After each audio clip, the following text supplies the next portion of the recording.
Varsity যাচ্ছিলাম বাসে করে। আমি বসেছি জানালার পাশের সিটে, আর আমার পাশে কে বসেছে তা এখনো খেয়াল করা হয়নি। ভার্সিটি যেতে প্রায় আধা ঘন্টার মতো লাগবে। কানে হেডফোন গুজিয়ে গান শুনছি, এমন সময় পাশে তাকিয়ে দেখি আমার পাশে এক মেয়ে বসা।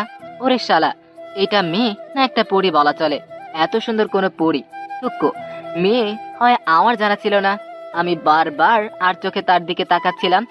হঠাৎ মেয়েটি বলে উঠল, আপনি এইভাবে আর চোখে তাকাচ্ছেন কেন? মেয়ে দেখেননি জীবনে? দেখতে তো ভদ্রঘরের ছেলে মনে হয়, কিন্তু হাব ভাব দেখে মনে হচ্ছে বখাটে। না, এত অপমান সহ্য হয় না আর। আমি মেয়েটিকে বললাম, আসলে আপনি দেখতে সুন্দর, তাই বারবার আপনাকে দেখে যাচ্ছি। ছি ছি ছি, লজ্জা করে না পরনারীকে দেখতে? আল্লাহ আপনাকে এত সুন্দর বানিয়েছেন, সৌন্দর্য না দেখলে তো পাপ হবে। অসভ্য কোথাকার। আপনার মুখে ডাকটা অনেক মিষ্টি লাগছে। মেয়েটি আর সহ্য করতে না পেরে বাস কন্ট্রাক্টরকে ডেকে বলল, এই বাস থামান। আমি তো অবাক হলাম, বাস থামাতে বললো কেন? তারপরে বাস কন্ট্রাক্টর এসে বলল, কিছু কি হয়েছে ম্যাম? আমি নেমে যাব। কেন ম্যাম? বাসে বখাটে অসভ্য ছেলের অভাব নাই তাই। কে কি করেছে আমাকে বলেন। এই রে সেরেছে, এখন যদি আমার নাম বলে তাহলে বাসের সবাই আমার খেপে যাবে। কিন্তু মেয়েটি আমাকে ভুল প্রমাণিত করে বলল, আমাকে নামিয়ে দাও, আমি রিক্সা করে চলে যাব। সে নেমে গেল। মনটা খারাপ হয়ে গেল। লাইফের প্রথমবারের মতো কোনো মেয়ের উপরে ক্রাশ খাইলাম। শুধু ক্রাশ না, প্রেমেই পড়লাম। তার তার নাম ঠিকানা জানা হলো না। হলো কি ঝগড়া? না, আমাকে ওই মেয়েটার পরিচয় জানা লাগবেই। আমি বাস কন্ট্রাক্টরকে ডেকে বললাম, মামা, এখন যে মেয়েটি নেমেছে সে কি প্রতিদিনই বাসে যাতায়াত করে? জানি না ভাই, আজকেই প্রথম দেখলাম। ওহ যাক, আমি ভার্সিটি চলে আসলাম। আমি মেঘ, অনার্স লাস্ট ইয়ারের স্টুডেন্ট। মা বাবার দুই মাত্র সন্তান। আমার ছোট একটা বোন আছে যে আমার ভালোবাসার ভাগ কাটে। যাকে ভার্সিটিতে ঢুকতে যাব তখনই কারো সাথে ধাক্কা খেলাম। সামনে তাকিয়ে দেখি ক্রাশ টুকু, বাসের সেই সুন্দরী। আমাকে দেখে রেগে গিয়ে বলল, ছি ছি, লম্পট দেখেছি কিন্তু আপনার মতো না। আমাকে ফলো করতে করতে এখানেও চলে আসছেন, অসভ্য কোথাকার। এই বলে সে হন হন করে হেঁটে চলে গেল। আমি ক্লাসরুমে চলে এলাম। মাথায় শুধু মেয়েটির কথাই ঘুরপাক খাচ্ছে। যাক, ক্লাসে এসে পিছনের সিটে বন্ধু রাফির সাথে বসে পড়লাম। আজকে নাকি নতুন স্যার নাকি ম্যাম আসবে, তাই ক্লাসের সবাই ওনাকে ওয়েলকাম জানানোর জন্য ক্লাসরুমটাকে সাজিয়েছে। এত আধিক্যতা কেন করে বুঝি না। স্যারই তো এসে কি করবে? পড়ি পড়ে প্যারা দিবে আর কি। প্রথম ক্লাসে নাকি নতুন স্যার বা ম্যাডাম, সে যাই হোক, এতে আমার কি? আমি তো আর ক্লাসে মনোযোগী না। কিছুক্ষণ কেউ একজন আসলো আর সব স্টুডেন্ট দাঁড়িয়ে গেল। আমি বসে বসে মোবাইল টিপছি। প্রিন্সিপাল আমাকে দেখে বলল, এই বেয়াদব, স্যার আসছে দেখো না। Sorry sir. হুমা সামনে তাকিয়ে দেখি আমার ক্রাশ প্রিন্সিপালের সাথে দাঁড়িয়ে। ওকে দেখে আমার হার্টবিট বেড়ে গেল প্রচুর পরিমাণে। আমি হা করে তাকিয়ে আছি দেখে রাফি বলল, কিরে, কি দেখিস হা করে? মামা, ওই মেয়েটাই আমার ক্রাশ। কি? অবশেষে যে একটা ক্রাশ খেলে, তাও আবার ম্যাডামের উপর? আল্লাহ, তুমি আমার উঠায় নাও। আরে চুপ কর, আগে ম্যাডাম টুকু ক্রাশের কথা শুনি তো। নতুন ম্যাম মানে ক্রাশ নিজের পরিচয় দিচ্ছে। হাই স্টুডেন্ট, আমি ভায়া, তোমাদের নতুন ম্যাম। আমি সদ্য পাশ করে বেরিয়েছি, ঢাবি থেকে গ্র্যাজুয়েশন কমপ্লিট করেছি। ক্রাশের নামটা কিন্তু সেই মায়া, মনটাই জুড়িয়ে যায়। আর গলার আওয়াজটা সেই রকম মিষ্টি। আমি ম্যামের দিকে হা করে তাকিয়ে আছি। ম্যাম এটা দেখতে পেরে আমাকে বলল, এই ছেলে, এদিকে আসো। ওনাকে ডাকতে দেখে আমি ভয়ে চুপসে গেলাম। আমি কাঁপতে কাঁপতে তার কাছে গেলাম। আমাকে দেখে বলল, কি হয়েছে, এত ভয় পাচ্ছ কেন? না ম্যাম, এমনি। ম্যাম প্লিজ সকালের জন্য আমাকে ক্ষমা করে দিবেন। দিব দিব, দাঁড়াও এখানে। সো স্টুডেন্ট, আমরা আজকে কোনো ক্লাস করব না। আজকে পরিচিত হব, তবে নর্মালি না, একটা গেমের মাধ্যমে। সবাই খুশিতে বলতে লাগলো, ওকে ম্যাম। তারপরে ম্যামও গেমের ব্যাপারে বলতে শুরু করলো। তো গেমটা হচ্ছে, সবাই নিজেদের পরিচয়টা একটা পেজে লিখবে। তারপর ম্যাম আমাকে দেখে জিজ্ঞেস করলো, এই ছেলে নাম কি? মেঘ। মেঘ, সবার থেকে কাগজটা নিয়ে আসবে, তবে কেউ সহজে কাগজটা দিবে না। কাগজের বদলে যে কাগজ নিতে যাবে তাকে একটা করে থাপ্পড় খেতে হবে। হ্যাঁ, তোমরা চাইলে কাগজ থাপ্পড় ছাড়াও দিতে পারো, এটা তোমাদের উপর নির্ভর করে। সো সবাই লিখতে শুরু করো। কাগজ নিবে মেঘ। আমি ম্যামের দিকে তাকালাম। ম্যামের ঠোঁটে হাসি দেখতে পেলাম। তাহলে কি ম্যাম এসব ইচ্ছে করেই করেছে? আমি রাগ করে বললাম, এত স্টুডেন্ট থাকতে আমি কেন কাগজ উঠাবো? তোমাকেই গেমের জন্য বেস্ট মনে হলো, কি বলো সবাই? তারপর আর কি করার, আমি বেচারা ফেসে গেলাম। সবাই আমার দিকে তাকিয়ে বলে উঠলো, ঠিকই বলেছেন ম্যাডাম। আমি বুঝতে পারলাম আজকে আমার গালের 12টা বাজবে। সবাইরে জ্বালানোর প্রতিশোধ আজ নিবে। সবার লেখা শেষ। ম্যাম বলল, যাও এবার খাতা নিয়ে আসো। আমি প্রথমে গেলাম রাফির কাছে। সে আমাকে জোরে থাপ্পড় মেরে কাগজটা দিল। এইভাবে সবাই থাপ্পড় মেরেই কাগজ দিল। এত করে বললাম ট্রিট দিব, এই দিব সেই দিব, কিন্তু না, সবাই থাপ্পড়ের বদলেই দিবে বলল। শালা এক একটারে আমি দেখে নিব। যাক, কাগজগুলো তুলে ম্যামকে জমা দিতে গেলাম। ম্যাম কাগজ জমা নেওয়ার সময় হেসে হেসে বলল, কেমন লাগলো মেঘ সাহেব? আর কোনোদিন বাসে কোনো মেয়ের সাথে খারাপ ব্যবহার করলে এর চেয়েও খারাপ অবস্থা হবে। আমি রাগে গজ গজ করতে করতে নিজের সিটে আসলাম। এসে রাফিকে দিলাম কয়েকটা লাগিয়ে। মায়ের খেয়ে সে বলল, দোষ মারিস কেন? তোর কাছ থেকে থাপ্পড় খাবো আশা করিনি। শালা অনেকদিন থেকে মারি না, তাই হাত পরিষ্কার করে নিলাম। তাহলে আসতে মারতে পারতে আমি ওই শাকচুন্নি ম্যামকে দেখে নিব। ক্রাশ হয়েছে কি হয়েছে ওরে আমি বুঝাবো। সে যতই ডেভিল হোক, আমিও ফাজিলদের সর্দার। আমি ম্যাম তো কে দেখে নিব। পরের দিন বাসে করে আসছিলাম। প্রায় 2টা স্টেশন পেরিয়ে আসলাম। পাশে আমার বান্ধবী নীলা বসে আছে, কিন্তু ম্যাডাম এখনো বাসে উঠলো না। আচ্ছা, ম্যাডাম কি প্রতিদিন একই সময় আসবে? পরের স্টেশনে বাস থামলো না, এবারও ওঠেনি। মনে হয় ম্যাডামের বাড়ি এখানে না। বাস ছাড়তে শুরু করলো। এমন সময় কন্ট্রাক্টর বাস আবারও থামালো। আর একটা মেয়ে উঠলো বাসে, কলাপাতা রঙের শাড়ি পরা। আমি হা করে তাকিয়ে আছি। আরে এটা তো মায়া ম্যাডাম, মানে ওই ডেভিলটা। ওরে কিভাবে শিক্ষা দিব? ওরে দেখলেই তো মনটা ছটফট করে ওঠে। যাক, মায়া উঠে আমাকে সিটে বসা দেখে একটু রাগি লোকে থাকালো। তারপরে সামনের একটা সিটে বসে গেল। সারা রাস্তায় আমি তার কথাই ভাবছিলাম। বাস থেকে নেমে ক্লাসরুমে চলে আসলাম সোজা। ক্লাসে এসে হারামি বন্ধুগুলোর সাথে আড্ডায় মেতে উঠলাম। তবে মাথায় একটা চিন্তা, ক্লাসের সবাইকে থাপ্পড় মারার শাস্তি ভোগ করতে হবে। আমি আর রাফি রুমে বসে আছি। রাফিকে কাল রাতে একটা ইঁদুর আনতে বলেছিলাম সাথে করে, আরে মেয়েটা নিয়ে এসেছে। প্রথম ক্লাস মায়া ম্যাডামের। আরে শালার প্রতিশোধ তাইলে তো একসাথে নিয়ে নিতে পারবো। মায়া ম্যাডাম ক্লাস শুরু করেছেন। বারবার রাগি লুক নিয়ে আমার দিকে তাকাচ্ছেন তিনি, কিন্তু আমি তো এখনো কিছু করিনি। তবে হ্যাঁ, এখন করব। আমি রাফিকে ইশারা দিয়ে ইঁদুরটা ছেড়ে দিতে বললাম। যেই ভাবা সেই কাজ, তোরের সাথে বাটপারি করা। এবার বুঝবে মজা। প্রথমে ইঁদুরটা দেখে ক্লাসের 6 প্যাক বয় রাকিব। সে ইঁদুরটাকে দেখে ভয় চিৎকার দেয়। তারপরে বাকি ছেলেমেয়েরাও ভয় পেয়ে চিৎকার দেয়। ইঁদুরটা এদিক ওদিক হাঁটাহাঁটি করছে।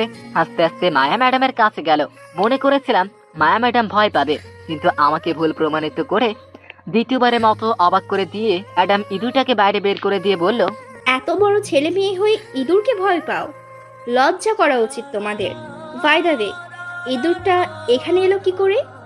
রাকিব দাঁড়িয়ে বলল, ম্যাম, এটা ওই ফাজিল মেঘ এনেছে। আমি রাকিবকে বললাম, আব্বে হালা, তুই আমাকে এই ইঁদুরটা আনতে দেখেছিস? আর কিছু বলতে যাব তার আগে মায়া ম্যাডাম রাগে গজ গজ করতে করতে আমার কাছে এসে বলল, এত বড় হয়েছো কিন্তু জ্ঞান বাড়েনি।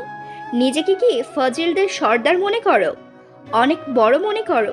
যাও, ক্লাস থেকে বের হয়ে যাও, এক্ষুনি বের হয়ে যাও। কিন্তু ম্যাম। কোনো কিন্তু না, যাও, get out of my class right now. আমি বেরিয়ে আসলাম। না, এই ডেভিলটাকে শিক্ষা দিতে হবে। ক্রাশ বলে ছেড়ে দিব না। ম্যাডাম একটিবারও জানতে চায়নি ইঁদুরটা কে ছেড়েছে। কোনো উপযুক্ত প্রমাণ ছাড়া আমাকে দোষী বানিয়ে শাস্তি দিল না। প্রথমে ওই রাকিবকে শাস্তি দিতে হবে, তারপর ম্যাডামকে। পাইছি। তারপরে ক্লাস শেষে সবাই বেরোচ্ছে। এমন সময় আমি গিয়ে রাকিবকে জড়িয়ে ধরে বললাম, দোস্ত সরি। কিন্তু কেন? এমনি। রাকিব হাঁটতে শুরু করলো। সবাই তাকে দেখে হাসছে। তার পিঠে একটা কাগজ লাগানো, কাগজে লেখা আছে সে একটা গাধা। এটা পড়ে সবাই হাসছে। রাকিব এদিক ওদিক তাকাচ্ছে, বারবার তার প্যান্ট আর শার্টের দিকে তাকাচ্ছে। হঠাৎ করে পিছন থেকে তার এক বন্ধুকে সে জিজ্ঞেস করলো, কিরে, সবাই আমাকে দেখে হাসছে কেন? তোর পিছনে লেখা কাগজটা পড়ে হাসছে। কি কাগজ?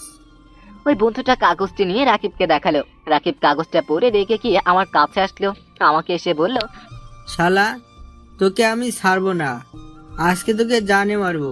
আমাকে ধরতে পারলে তবে তো। এই বলে দিলাম দৌড়। রাকিব আমার পিছন পিছন দৌড়াচ্ছে। হঠাৎ করে কারোর সাথে ধাক্কা খেলাম। ধাক্কার জোর সামলাতে না পেরে পড়ে গেলাম। আমি তাড়াতাড়ি উঠে বললাম, কে রে, চোখ নাই? এইটা বলে মানুষটির দিকে তাকালাম। শালার আজকের দিনটাই খারাপ। এটা যে মায়া ম্যাডাম। আমি ম্যাডামকে বললাম, সরি ম্যাডাম, আমি আসি, এই বলে দৌড় দিতে যাব। তখনই ম্যাডাম বলল, ভদ্রতা বলতে কিছু শিখোনি, তাই না? একটা মানুষ মাটিতে পড়ে গেলে তাকে যে হাত বাড়িয়ে তুলতে হয় এটাও জানো না? Sorry ma'am. আমি হাতটা বাড়িয়ে দিলাম। ম্যাডাম আমার হাতটা ধরে উঠলো। এই প্রথম কোনো মেয়ের হাতের স্পর্শ পেলাম। কি নরম তার সফট হাত ম্যাডামের। আমি তাকে উঠিয়ে চলে যাচ্ছিলাম, এমন সময় ম্যাডাম বলল, ফাজলামি ছেড়ে দাও, এখন থেকে ফাজলামি করতে পারবে না। আমি ফাইজলামি ছাড়বো না, আপনি ডিভিলগিরি ছেড়ে দেন। কি বললে তুমি? এই রে, মুখ ফেসকে বেরিয়ে গেছে। একটি ভাগ, তাহলে তোর কপালে দুঃখ আছে। আমি এক দৌড় দিলাম, একেবারে বাসায় চলে আসলাম। বাসায় এসে আম্মুকে বললাম, আম্মু তোমার পিতনিটা কোথায়? সে এখনো কলেজে। এতক্ষণ কি করছে? ক্লাস আছে নাকি? যা ওকে নিয়ে আয় বাবা। আচ্ছা যাচ্ছে। আমি বাইকটা নিয়ে কলেজের সামনে গেলাম। ক্যাম্পাসে যাওয়ার সময় বাইক নিয়ে যায় না, কারণ বাসে করে যাওয়ার মজাই আলাদা। আর এখন তো আরো মজা। আমি বিগত 10 মিনিটের পর দাঁড়িয়ে আছে, কিন্তু পেতনিটের আসার নামগন্ধ নেই। ওই তো বের হয়েছে জান্নাত। ও হ্যাঁ, জান্নাত আমার কলেজের টুকরা বোন, এবার ইন্টার ফার্স্ট ইয়ারে পড়ে। জান্নাতের সাথে তার বান্ধবী মুস্কানকেও দেখতে পাচ্ছি। জান্নাত আমাকে দেখে বলল, সূর্য আজকে কোন দিকে উঠেছে? মহারাজ কি মনে করে আমাকে নিতে এসেছে? তোর মতো পেতনিকে নিতে আসবো, মা বলেছে তাই আসছে। কি? আমি পেতনি? কুত্তা, আজকে তোকে যদি আব্বুর হাতে মার না খাওয়ায় তাহলে আমার নাম জান্নাত না। তারপরে পাশ থেকে মুস্কান হেসে বলল, আরে রাস্তায় এসব কি করছিস তোরা? এই তোর বান্ধবীকে পেতনি বলছে আর তুই হাসছিস? তুই আমার কেমন বান্ধবী? আরে অনেক হয়েছে, চল এবার। চলুন মহারাজ। জান্নাত আমার বাইকে উঠে বসলো। আমি গাড়ি স্টার্ট দিচ্ছিলাম, তখনই জান্নাত বলল, ভাইয়া মুস্কানকে একটু নামিয়ে দিবি, ওর বাসা কাছেই। আমি কিছু বললাম না। মুস্কানও উঠে বসলো। মুস্কানকে নামিয়ে দিচ্ছিলাম, এমন সময় দেখি মায়া ম্যাডাম রিক্সা করে যাচ্ছে আর আমার দিকে এক মনে তাকিয়ে আছে। চোখগুলো খুব লাল ছিল, হয়তো রেগে আছে। রিক্সা থেকে যতক্ষণ দেখা যায় আমাকে দেখেছে। আমি মুস্কানকে নামিয়ে দিলাম। মুস্কান বলল, এই জান্নাত, তোর ভাইকে নিয়ে আমাদের বাসায় চল। না আজ না, অন্য একদিন আসবো। প্লিজ আয় না ভাইকে নিয়ে। সরি রে, আজকে না। আচ্ছা আল্লাহ হাফেজ, কালকে কলেজে দেখা হবে। আমি গাড়ি স্টার্ট দিচ্ছি, এমন সময় গাড়ির কাছে দেখি মুস্কান আমাকে দেখে মুচকি হাসছে। আমি হাসার কারণ বুঝলাম না। জান্নাতকে নিয়ে গাড়ি চালাচ্ছিলাম, এমন সময় জান্নাতকে বললাম, আচ্ছা তোর বান্ধবী আমাকে দেখে মুচকি হাসলো কেন? ও মা, একটা মেয়ে কখন মুচকি মুচকি হাসে জানিস না? না। প্রেমে পড়লে। তোর বান্ধবী কার প্রেমে পড়েছে? তোর। আমি গাড়িটা জোরে ব্রেক করলাম। তারপরে আমার বোন বলল, এভাবে গাড়ি থামালি কেন? কি বললি তুই? হ্যাঁ, মুস্কান তোকে ভালোবাসে, আর মুস্কানকেও আমার ভাবি হিসেবে অনেক ভালো লাগে। বিয়ে করে নে ওকে। ছি, তোর বান্ধবী মানে আমার বোন। থাক, জ্ঞান দিতে হবে না, চল এবার। আমি গাড়ি স্টার্ট দিলাম। জান্নাত আবারও বলল, ভাইয়া মুস্কান কিন্তু অনেক ভালো মেয়ে। তো? অনেক সুন্দর। তো? অনেক রূপবতী, গুণবতী। আচ্ছা এসব আমাকে বলছিস কেন? ওর সাথে প্রেম করার জন্য। থামবি এবার নাকি থাপ্পড় খাবি? প্রেম কর ওর সাথে, বিয়ে আমি দেব। জান্নাত বেশি বাড়াবাড়ি হয়ে যাচ্ছে। আমি কি? কিছু না। আচ্ছা। জান্নাতকে বাসায় পৌঁছে দিয়ে আমি রুমে চলে এলাম। হঠাৎ করে একটা অচেনা নাম্বার থেকে কল আসলো। প্রথমে রিসিভ করলাম না, অচেনা নাম্বার বলে পরপর আরো কয়েকবার কল দিল। বিরক্ত হয়ে ফোনটা ধরে বললাম, কি সমস্যা, কি বারবার কল দিচ্ছেন কেন? ওপাশ থেকে মেইলি কণ্ঠে বলল, কুত্তা, তোর সাহস তো কম না, গাড়িতে মেয়ে নিয়ে ঘোরাঘুরি করিস। এবার বিরক্তি বোধটা আরো বেড়ে গেল। আমি মেয়েটিকে বললাম, আপনি কে আর আমি মেয়ে নিয়ে ঘুরবো কি ঘুরবো না এটা আমার বিষয়। ওই কুত্তা, তোর হাত পা ভেঙে আমি পঙ্গু করে দিব। লুচ্চামি করা বন্ধ কর। আপনি কে?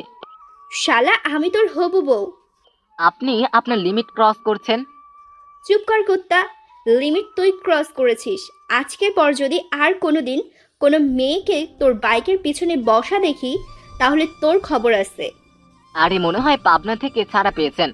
কি যা তা বলছেন কি আপনি? আর আমি 100 বার নিয়ে ঘুরবো, এতে আপনার কি? শালা লুচ্চা, তোরে ভালোবাসি বলে এতক্ষণ সহ্য করে আছি, না হলে হাত পা ভেঙে দিতাম। আরে যান, দেখি কি করতে পারেন। তুই কিন্তু আমার রাগ বাড়িয়ে দিচ্ছিস। আরে রাখেন, এই বলে ফোনটা কেটে দিলাম। আরে চিনি না জানি না, কল দিয়ে হুমকি দেয়, আবার বলে ভালোবাসি। এটা কোন ধরনের ভালোবাসা? আমি ফ্রেশ হয়ে এসে একটা ঘুম দিলাম। ঘুম থেকে উঠে বাইরে যাই আড্ডা দিতে। বন্ধু মহলে গিয়ে দেখি রাফি, রাহাত, সিয়াম সবাই এসেছে। আমাকে দেখে রাহাত বলল, আরে মায়া ম্যাডামের জামাই আসছে, দেখ দেখ সবাই। পাশ থেকে সিয়াম বলল, শালা তো ম্যাডাম বিয়ে করবে, তাহলে আমরা কি? আমি তাদের বললাম, আব্বে হালারা, তোদের ভাবি কি নিয়ে ভদ্রতার সাথে কথা বল, তোদের ফিউচার ভাবি সে। রাফি বলল, কইছে তোরে, তোরে দেখলে ম্যাডামের গা জ্বলে, আর তোরে করবে বিয়ে? আরে দোস্ত, এটা হচ্ছে ভালোবাসার প্রথম ধাপ। এবার বল, আমার হেল্প করতে পারবি কিনা? কি হেল্প? ম্যাডামের বিষয়ে সব ডিটেলস এনে দে। দোস্ত, মায়া ম্যাডাম খুব সেদে সাদা, মাত্র পড়ালেখা শেষ করেছে। কই থেকে জানলি তুই? মায়া ম্যাডামের বাসায় তার বাবা মা আর ছোট বোন আছে। ছোট বোনটা এখন কলেজে পড়ে। কোন কলেজে জানা নেই। বাবা রিটায়ার্ড আর্মি অফিসার, মা গৃহিণী। আর মায়ের ফেসবুক আইডি হচ্ছে অস্পর্শী মায়া। ম্যাডামের সম্পর্কে আর কিছু জানি না। আব্বে হালা, এত ডিটেলস কিভাবে জানলি?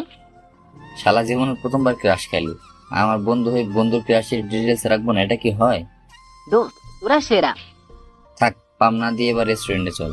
আমার পকেট খালি। তোর পকেট খালি হলেও আরো খালি করব, চল এবার। শালারা সবাই আমার 3000 টাকা হজম করে নিল। কি পেটুক বন্ধু, কিন্তু তাদেরকে অনেক ভালোবাসি। বন্ধুত্ব কি তাদের না দেখলে বুঝতেই পারতাম না। সবার থেকে বিদায় নিয়ে বাসায় আসলাম। বাসায় এসে একটা ফেসবুকে ঢুকলাম।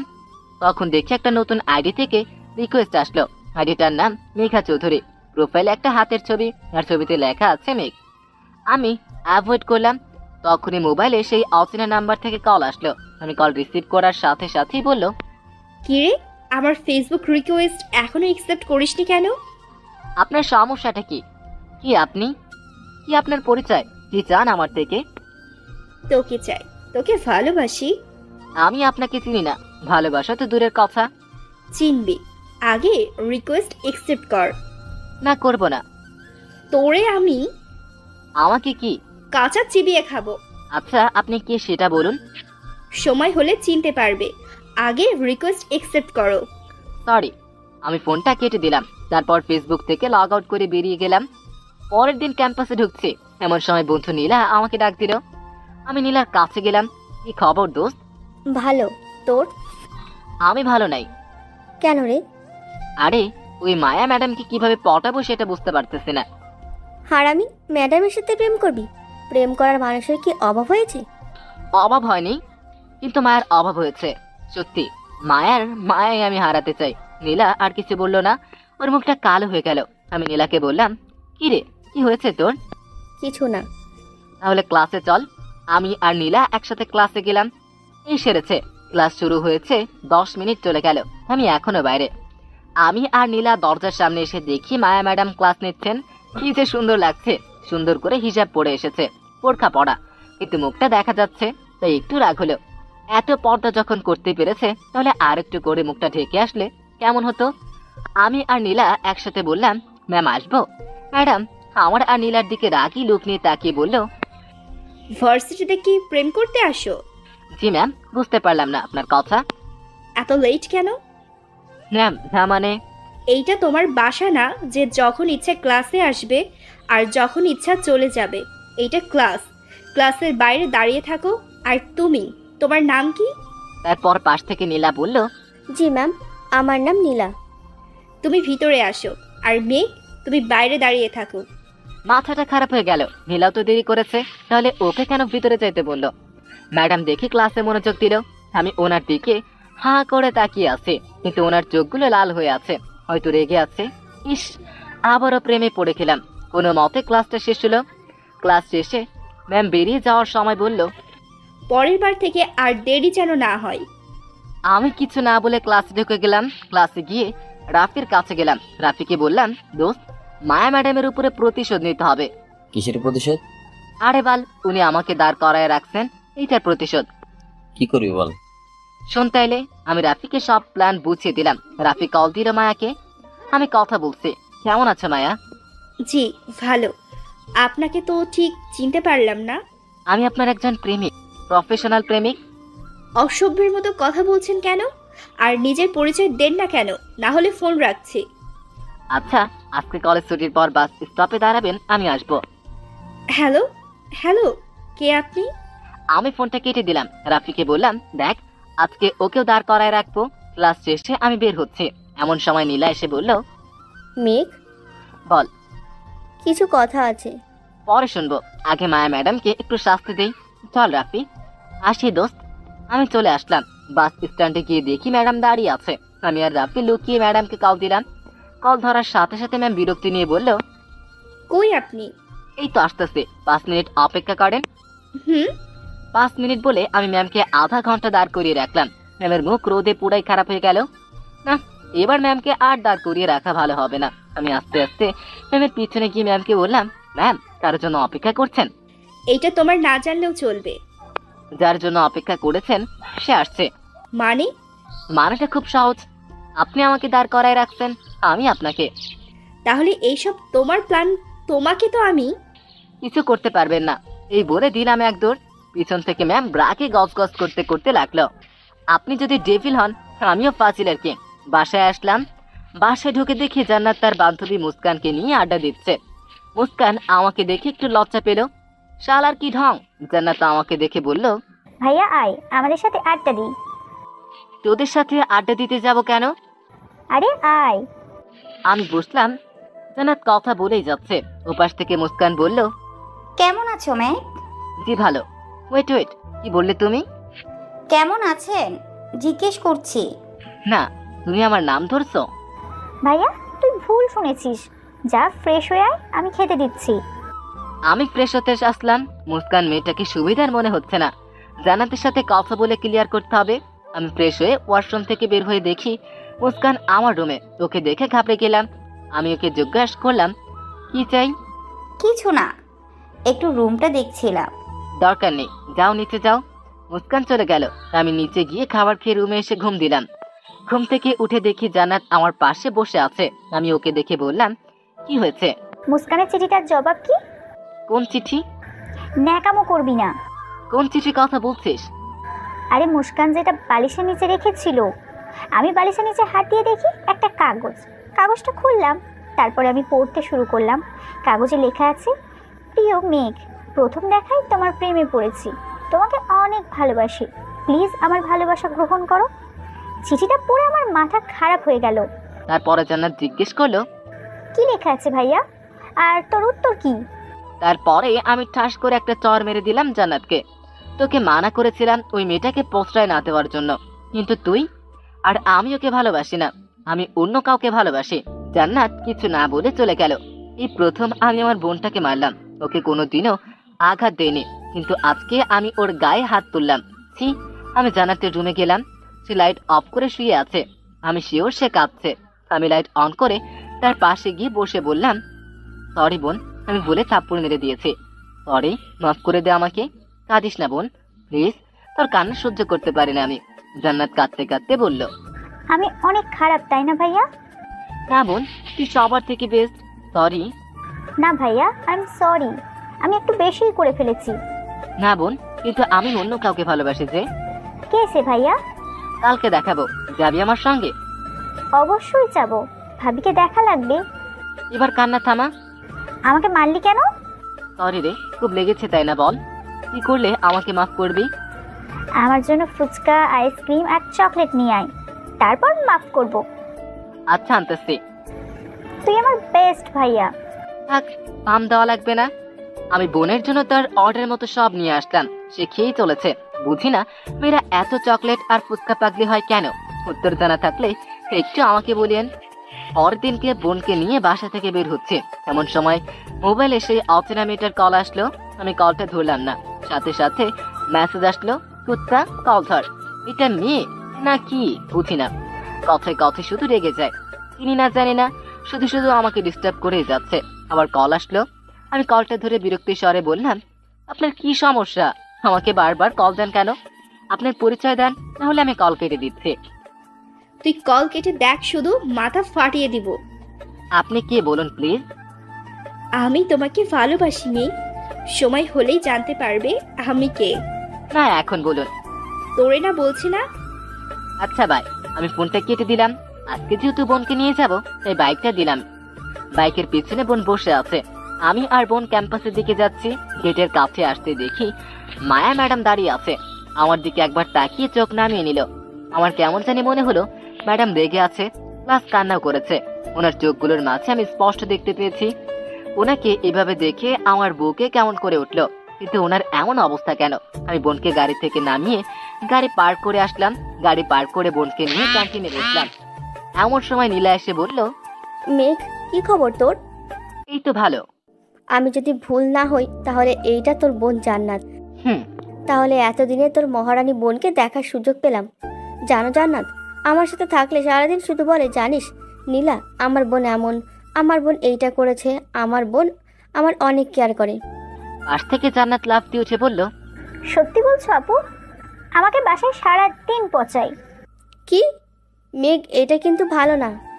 আমি কিছুই করি নাই, আমি নির্দোষ। ভাইয়া, সব ঠং। তবে হ্যাঁ, তুই আমার বেস্ট ভাইয়া।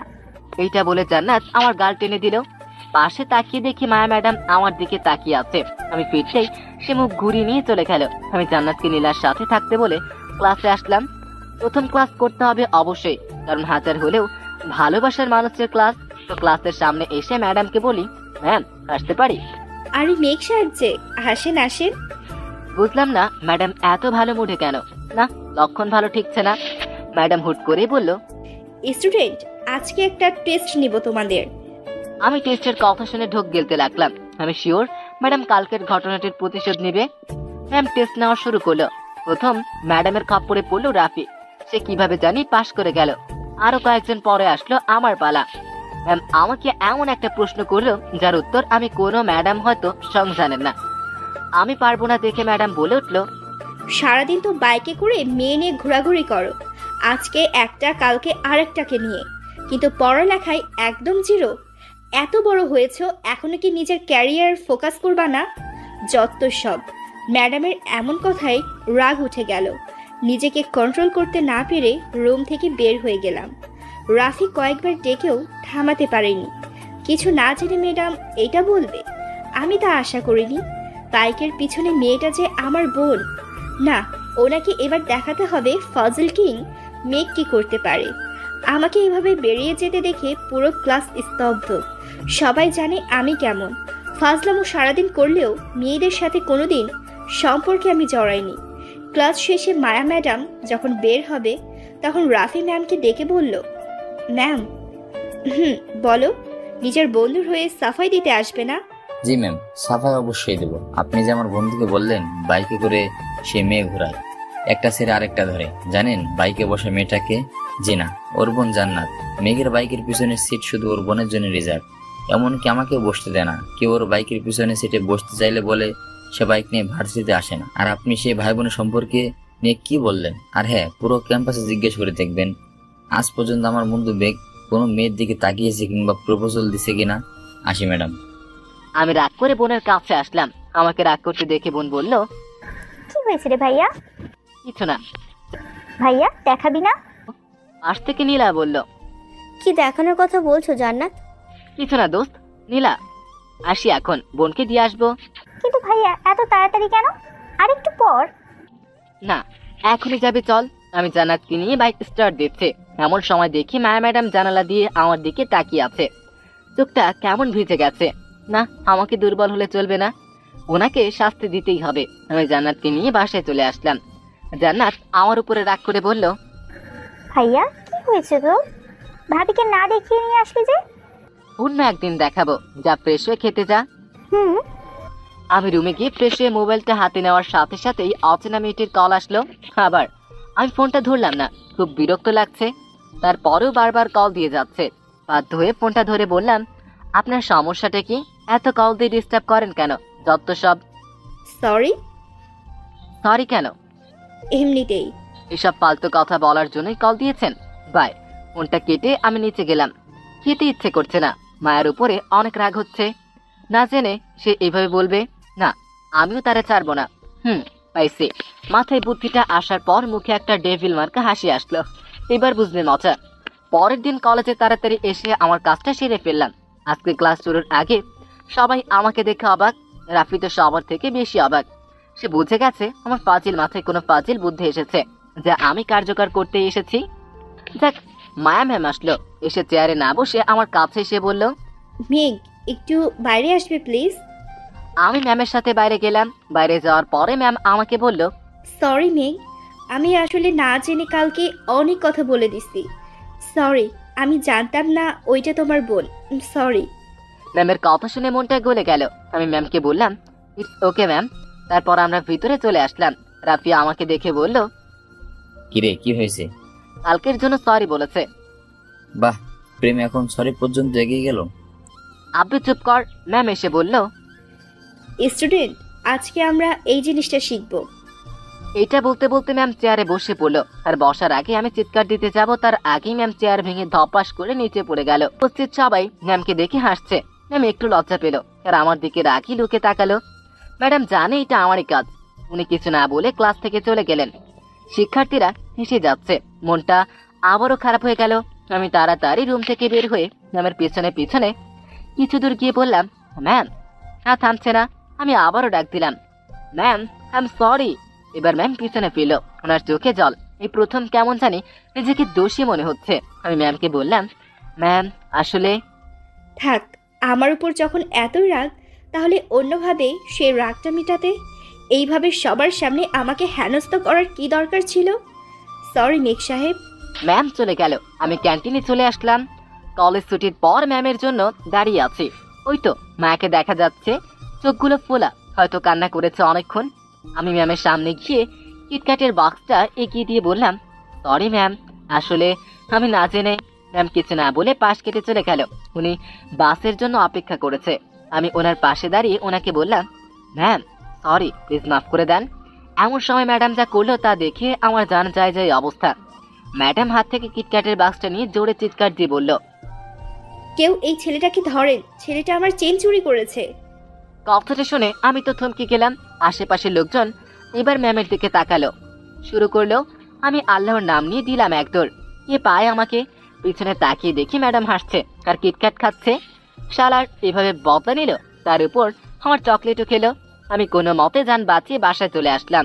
বাসায় এসে আমাকে হাঁপাতে দেখে বোন বলল, কি রে ভাইয়া, কি হয়েছে তোর? এভাবে হাঁপাচ্ছিস কেন? পাগলা কুকুরে পিছন লাগছিল। কথাটা শুনে ভিতরে ঘর থেকে কে যেন হেসে উঠল। আমি জান্নাতকে জিজ্ঞেস করলাম, কিরে, কে হাসছে? আমার বান্ধবী মুস্কান। আমি রুমে চলে আসলাম। রুমে আসার পর আমার পিছু পিছু মুস্কানও আসলো।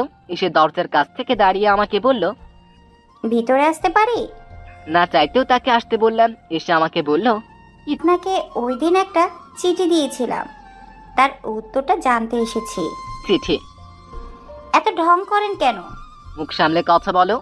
আচ্ছা, সরি, প্লিজ উত্তরটা বলুন। তুমি যা ভাবছো তা কখনো সম্ভব না। প্লিজ চলে যাও। তারপরে মুস্কান আমাকে বলল, সত্যি আমি তোমাকে অনেক ভালোবাসি মেঘ। তোমাকে ছাড়া আমি বাঁচবো না। আমি তোমাকে অনেক ভালোবাসি। আমি ভালোবাসি না, প্লিজ তুমি চলে যাও। না, আমি যাব না। তারপরে আমি চিৎকার করে জান্নাতকে বললাম, জান্নাত, তোর বান্ধবীকে নিয়ে যা। জান্নাত দৌড়ে এসে বলল, কি হয়েছে ভাইয়া? তোর বান্ধবীকে এখন থেকে নিয়ে যা। কি হয়েছে মুস্কান? মুস্কান কিছু না বলে জান্নাতের সাথে চলে গেল। কি একটা অবস্থা! মাত্র কলেজে পড়ে আর বলে আমাকে ছাড়া মরে যাবে। এইসব আবেগ কয় যে রাখে। আমি ফ্রেশ হয়ে ফেসবুকে ঢুকলাম। ফেসবুকিং করছি, এমন সময় মেঘা চৌধুরী আইডি থেকে মেসেজ আসলো, রিকোয়েস্ট অ্যাকসেপ্ট করেন। আমি করলাম। সাথে সাথে মোবাইলে কল আসলো। বুঝি না এই মেয়েটা কি পাইছে। কল ধরে বিরক্তির স্বরে বললাম, কি হয়েছে কি? মেয়েটা কিছু না বলে হাসতে লাগলো। আমি ওনাকে বললাম, আপনি হাসেন কেন? আপনার কথা ভেবে। আমাকে কি জোকার মনে হচ্ছে? না, তার থেকেও বেশি। একটা মেয়ে আপনাকে যেদিন দৌড়ানি দিল না। আমি অবাক হয়ে বললাম, আপনি সব জানেন কিভাবে? আরে তোমাকে ভালোবাসি। তোমার সামান্য খাবারটুকু রাখবো না তা কি করে হয়? মাথায় ঢুকছে না এই মেয়েটার কাছে আমার এসব খবর কিভাবে যায়।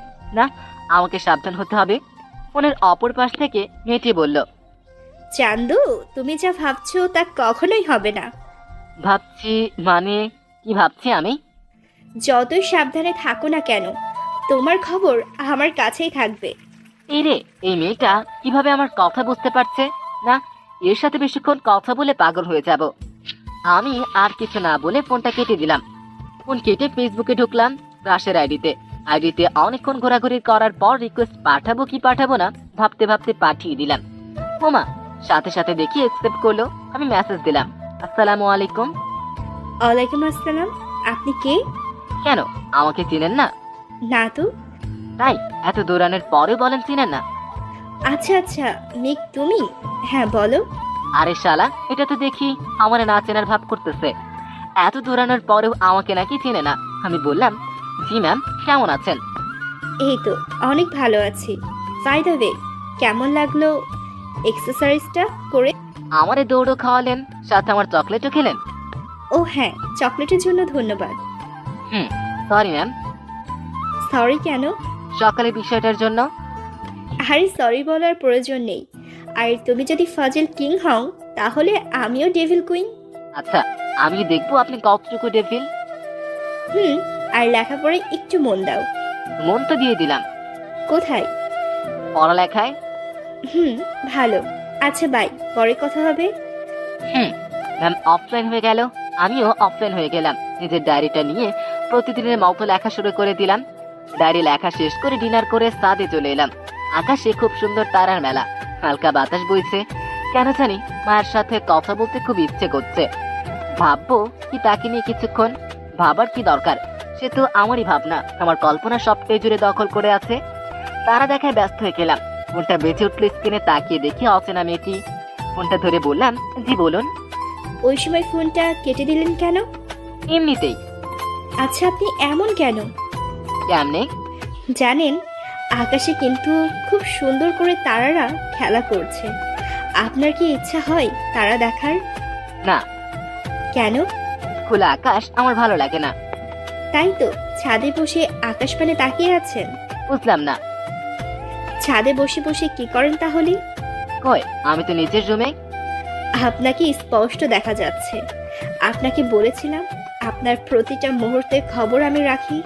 বাই দ্য ওয়ে, আজকের পর আর ওই মেয়েটা আপনাকে ডিস্টার্ব করবে না।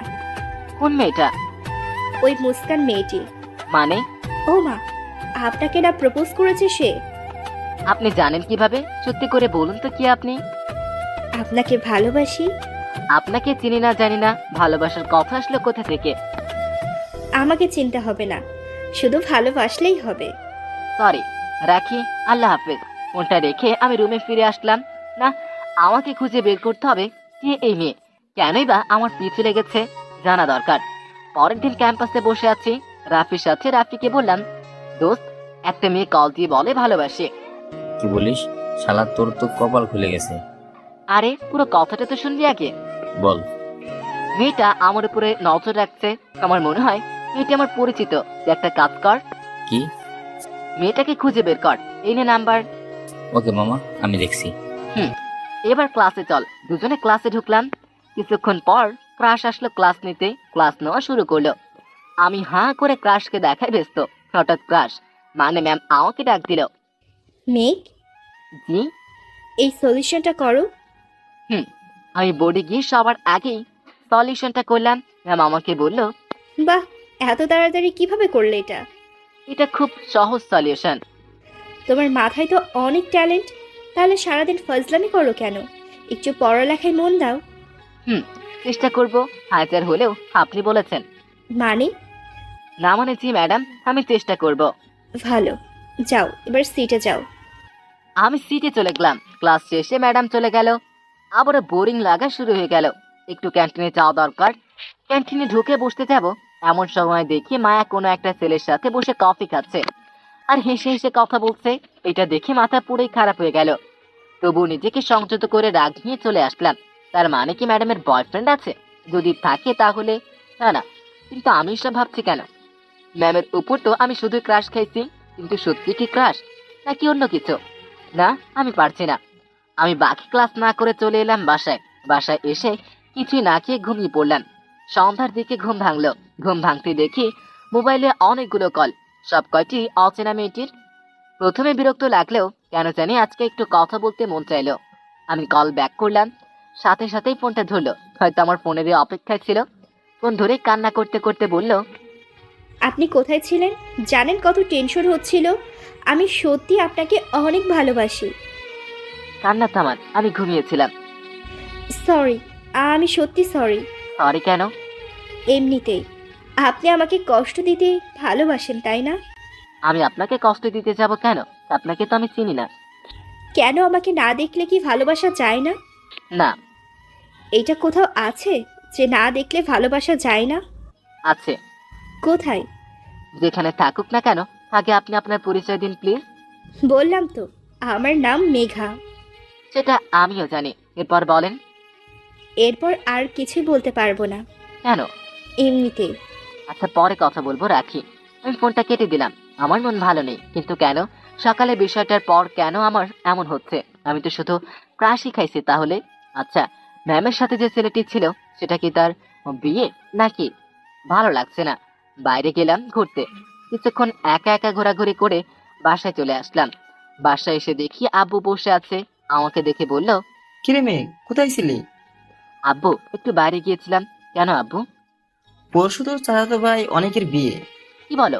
অনেক ভাইয়ার বিয়ে, আর আমাকে বললো না? আরে হঠাৎ করে বিয়ে ঠিক হয়ে গেল তাই। তুই আজকে যাবি বিকেলে, আর আমরা সবাই সকালে যাব। আচ্ছা, আমি ব্যাগপত্র গুছিয়ে বাসের টিকিট কেটে বাসে উঠে পড়লাম। আমার পাশের সিটটা খালি, হয়তো কেউ আসবে না। যাক, ভালোই হয়েছে। বাস স্টার্ট দিচ্ছে এমন সময় কন্ট্রাক্টর একটা মেয়েকে আমার পাশে এনে বলল, আপা, এটা আপনার সিট। মেয়েটা আমাকে দেখে একটু বিরক্ত হয়ে বলল, এখানে বসতে হবে আমায়? হ আপা। মেয়েটি কেমন করে যেন তাকালো। সেই তাকানোটাই বলে দিচ্ছে সে আমার পাশে বসতে ইচ্ছুক না। তাতে আমার কি? আমি জানালার পাশের সিটটা পাইছি, এটাই অনেক। বাস ছেড়ে আধা ঘন্টা হয়ে গেল। মেয়েটা এবার হাঁপিয়ে উঠেছে। আমি জানি সে কি চায়। সে জানে প্রতিটা মেয়ে চায়। আরে ভাই, খারাপ কিছু না, জানালার পাশের সিটে বসতে চাই আর কি। আমি মেয়েটিকে বললাম, আপনি চাই দিলে এদিকে বসতে পারেন। মেয়েটি কিছু না বলে উঠে দাঁড়ালো।